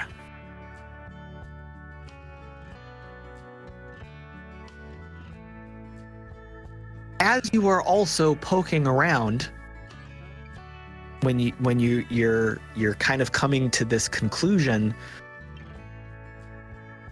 something else kind of clicks together for you, that there is a lot of debris inside all of these parts and pieces, all of this cyber tech. And not just like normal wear and tear. I'm out in the desert and there's a bunch of sand in my actuator joints. There is a variety of geological material embedded inside 75% of what you look at.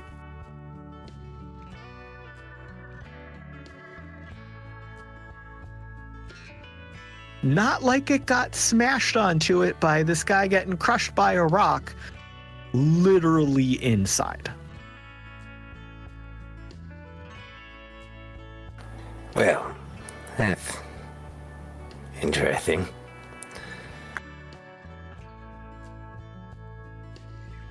And with the time it took you to do all of that investigation and thought process, Galen and B have returned with a wide variety of caffeinated beverages and some snacks.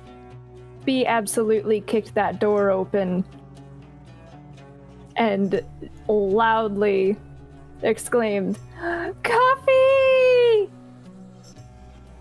Paperboy fell off his chair. Ha. Sorry, PB.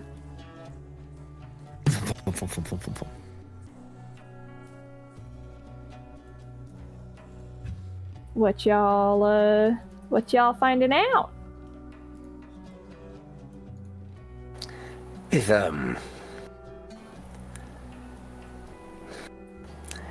this thing.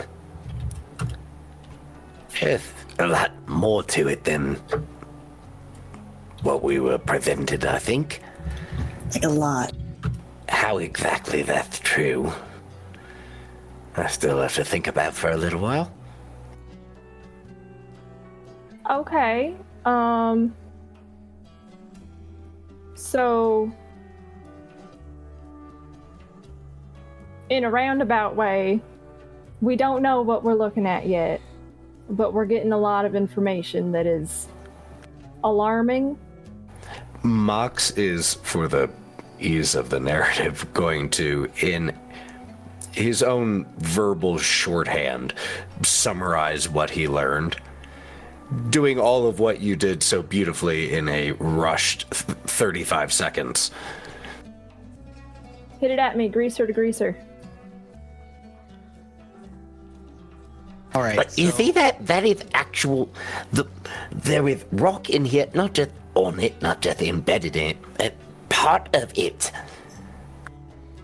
Rocks? Okay. What kind of rocks? I mean, I don't know exactly. I mean, the fucking rocks. I mean, it's weird, that's all. I'm not...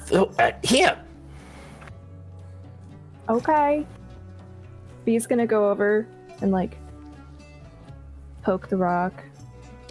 Scratch the rock with their fingernail. They're gonna, like, bend real close to the body, think about licking the rock, and be like, never mind. Okay, we can have these analyzed, right? We can see where this rock comes from. They still have quarries and stuff. As you say that, Paperboy, who is, like, shoving pastry into his mouth, and at the same time that he's drinking a cold brew, like, straight shot, he's like, Hicks already did that. Okay, can we do it again without Hicks? Just twice to swallow. I mean, I have this file. All of the file? Yeah, you put it in my system. Boop, boop, boop. And he hits a button. So and what pulls up on a screen is what Hicks was showing you before that you had, like, borrowed a picture of, but it's the entire file, like, just literally and legitimately there for you to scroll through. Bee's gonna ruffle PB's hair, or, like, pat PB on the head, like, good PB, thank you. Okay. Flash a thumbs up at Drall, like, it's a good one, all right. And then make this file as big as possible so that we can kind of gather around it and see what the hell. Okay, so with this file displayed, you can see, again, going back, what Hicks told you and showed you is displayed right there. There was no subterfuge or deception. He was literally showing you this file. He just didn't show you all of it. Nothing has been altered. Scrolling away from kind of the basic overview, that surface level scan, there's like a sub-file that has a catalog of all of the cyber tech that has been crammed into this body. It's real long. There is another file that shows an analysis of the geological material. You can scroll through that.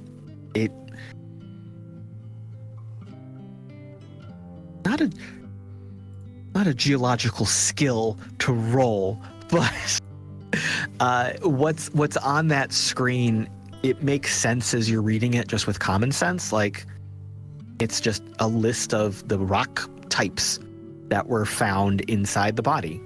Rocks make my little scav heart happy. Like, and it's kind of like broken down by percentage, like 13% blah blah blah rock, 12% this rock, and that's just kind of what it's rattling off real fast. If that was something you wanted to pursue, like with more in depth to try to figure out where these rocks would have been found or come from, like, that's a different type of investigation that we could talk about. And that information's out there. It's just time consuming to get to. But there is one additional file that pops up in this kind of sub-file setting that you have found. And it's flagged like a highlighted flag to indicate that it's important. Mm-hmm. And when you pull it up, it is giving a readout of a background level of radiation as compared to standard norm. And then there is a series of equations and formula that convert that to what kind of looks like a stat or it kind of doesn't make sense, but it's like maybe like a percentage of something or like a rating on a scale of like 1 to 10. It's not really super clear, but what it says underneath all of this kind of scientific rigmarole that you're not sure about what it really means is just a sentence. And it says, review indicates excessive deviation from the norm of radiological placement, confirming likely quantum shift from another location.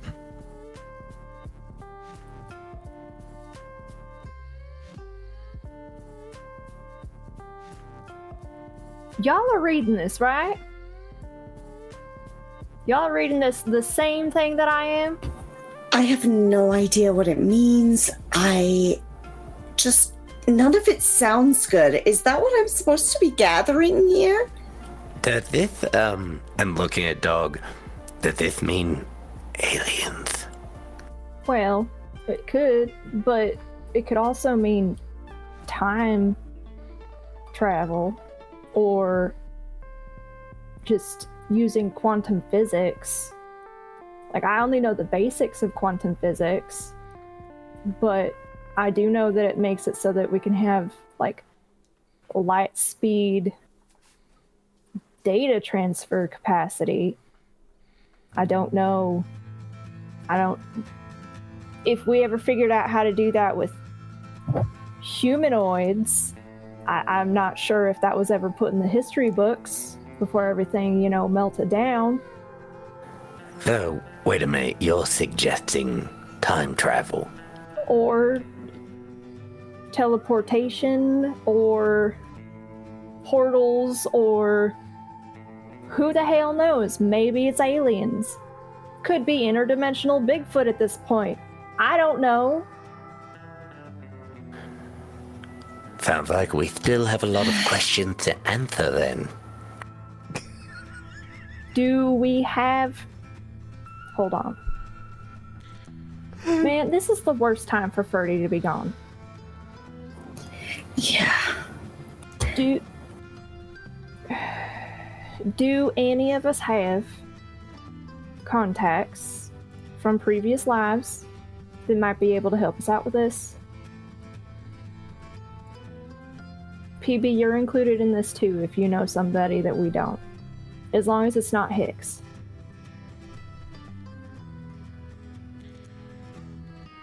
PB is overwhelmed with the concept of thinking of every person he knows. He's gonna melt this poor boy's brain on accident. Sorry, Drall, in advance. Yeah, she's just trying not to overreact. You can see his brain freezing in his eyeballs as he's like panic thinking people that he knows. PB, hey, when I ask you these questions, I don't expect an immediate response. You can sit there and think about it, but there's not a timer on you to get it done right now. Now, if it was an emergency, absolutely. Not right now, though. Is this where I can do the mustache thing? What mustache, Dog? What did you teach him? Mox, were you in on this too? No. This one is not on me, alright? No. I get blamed for enough things rightfully. He's doing it with one hand. He's pointing at Dog like, look at me, look at. Dog. That ain't it. I mean, you're not supposed to talk when you do it. Damn it! Galen, is this like a thing?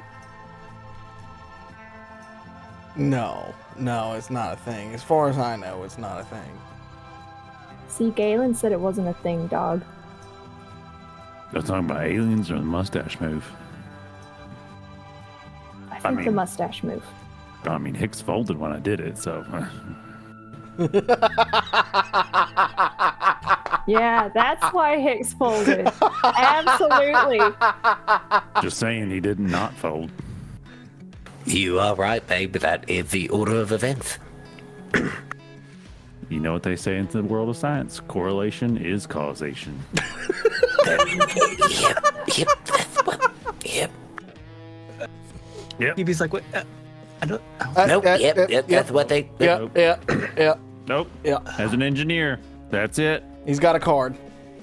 I've got a card. He can prove it. Engineer approved. I don't like that.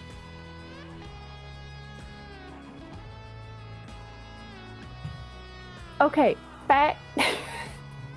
First of all, I thought we weren't doing coincidental things, right? Back. Okay. Back to it though.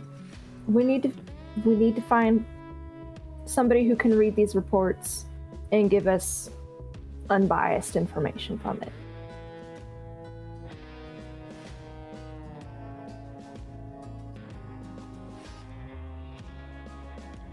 Who could you possibly call? You're not gonna like who I can Ghostbusters? call.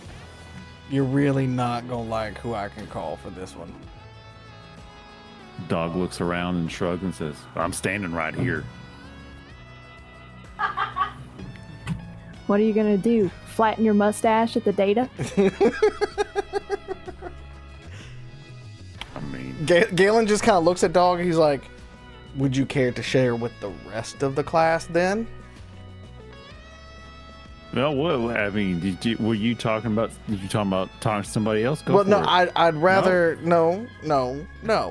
If I you mean- know, then let us know before we got to make phone calls. If I pick up the phone, people we don't like get involved. Dog's a little flustered, being like somebody calling his bluff on it. I mean, well, he just looks down. Like, I mean, clearly, you know, it came from elsewhere, and it's here now. So,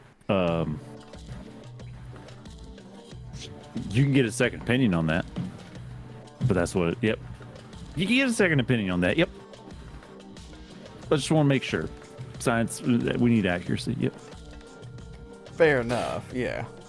Engineer approved. Okay. Who are you gonna call? Tell me if they're not that Mercury fuck. Well, who else do you know that has the most fucking about the technology and the damn... Would you rather That's me who I call call. somebody in the corps? No. Okay, then. That'd be our only other options at this point. Unless one of you all have some contacts we don't know about. But right now we're missing Ferdy on some sort of Black Ops sweet thing that she's doing. We have an operations center that most of us did not know existed until, yesterday. And we've got something that apparently teleported in. And sabotaged the city. And then Exactly died. what happened.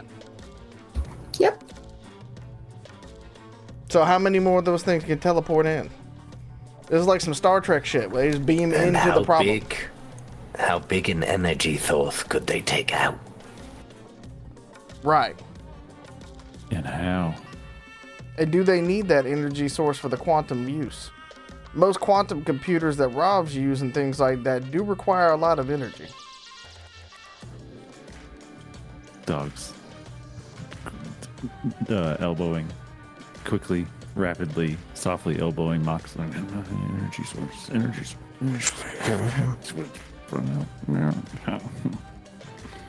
Yeah.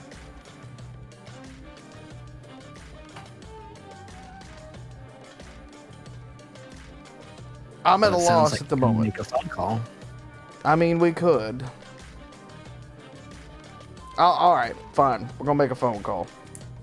Hold on, wait. All right, holding.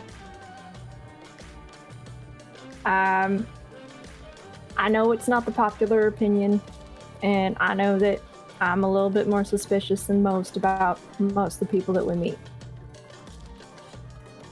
Until I'm not, because I'm young. But how do we know? Because I'm assuming you're calling Mercury. How do we know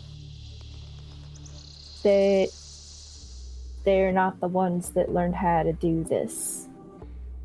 I'm just asking again, just to put that out there, as they were the last ones to go to that facility, and most likely the last ones to be involved with those beings.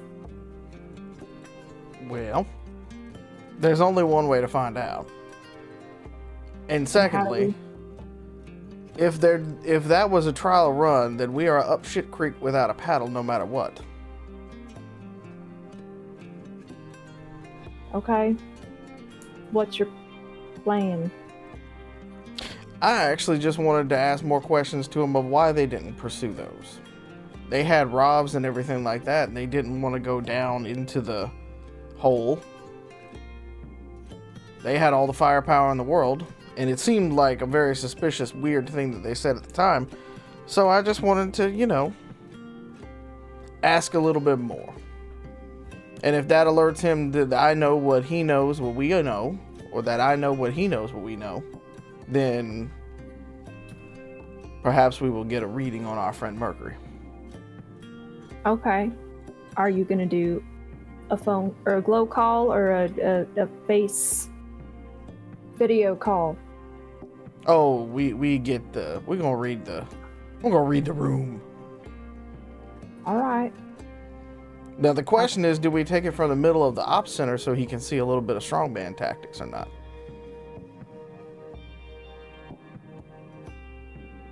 Galen looks over at Drall for that.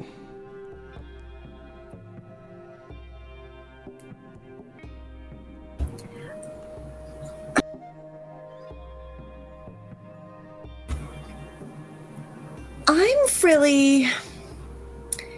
Guys? She's munching on some of the snacks that were brought.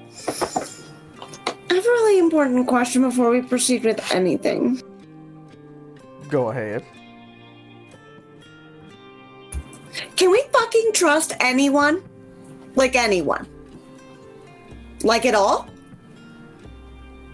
No, not in my experience. No, really. Oh, I'm sorry. You're young. And you still had that whole, belief in the world Drall thing. That optimism. Oh. And he just kind of looks at you. Oh, that's so refreshing to see, and yet somehow so comforting to watch break in someone else as well.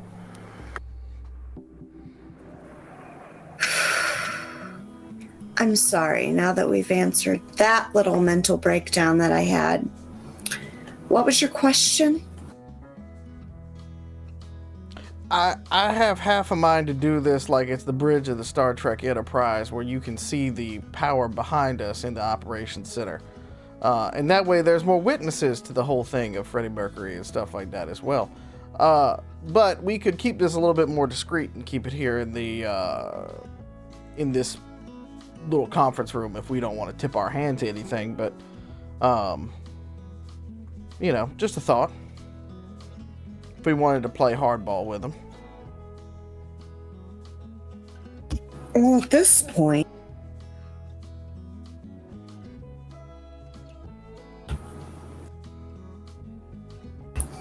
I think it's important to know where we stand.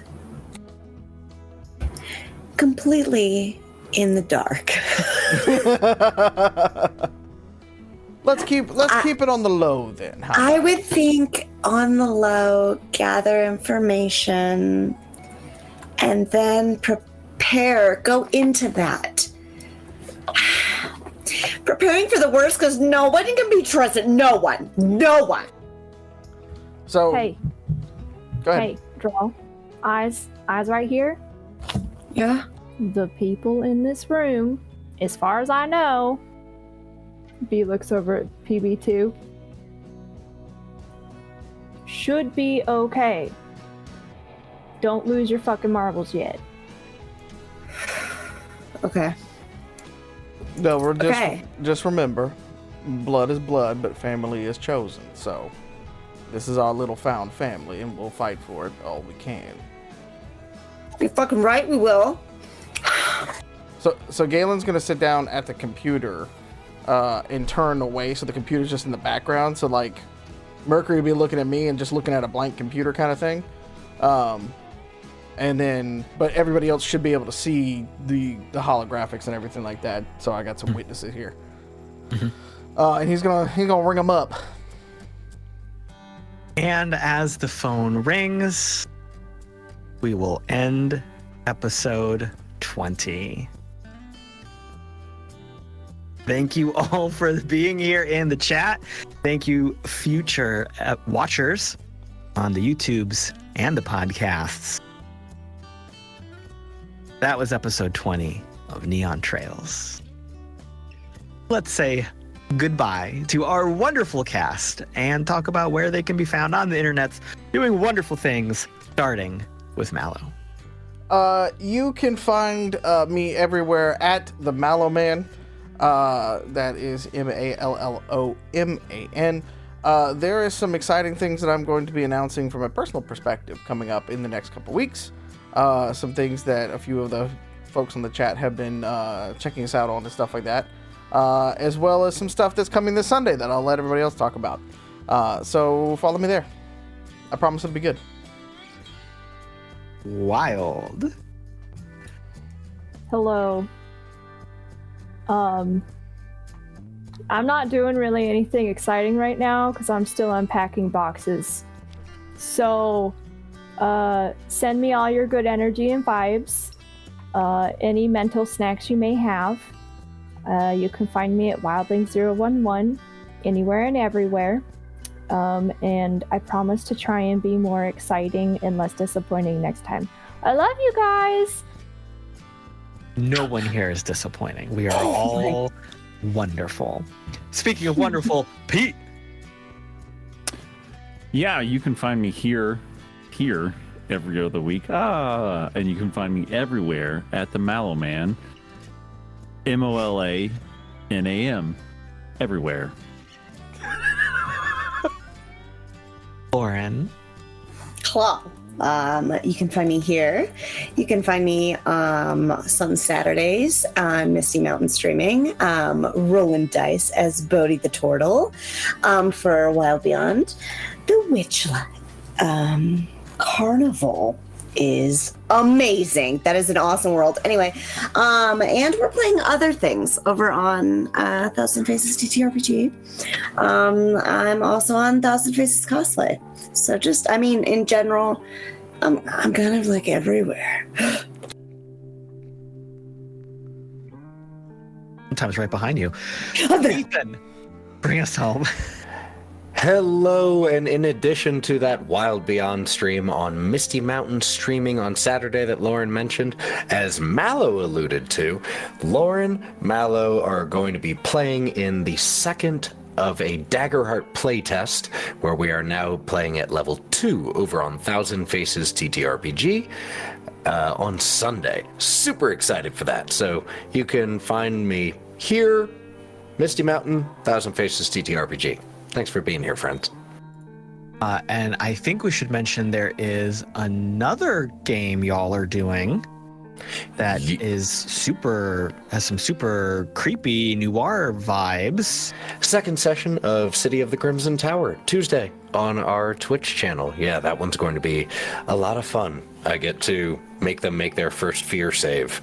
Next session. Oh yeah, sanity mechanisms. It's Let's fun. go. It's fun because you get Neon Trails one week and you get the Crimson Tower the other week. So you've got something to watch every week from this cast. So you have no real excuse for not catching up and doing fun TTRPG stuff with us. TTRPG Tuesdays. Yes. And I am on your socials at the Caleb G. You can find me right here for all things Identico, here and there with Farm to Fable, and taking up a lot of space in the archives of the RPG Academy. That is it for today's game. Thank you all for playing along and watching this story unfold. We'll see you next time. Same cyber place, same cyber station. Please take care of yourself, drink some water, take your meds, eat some food, have a treat, go outside, do something nice for yourself because you deserve it. Take care of yourself. We love you, and we will see you next time. Mwah.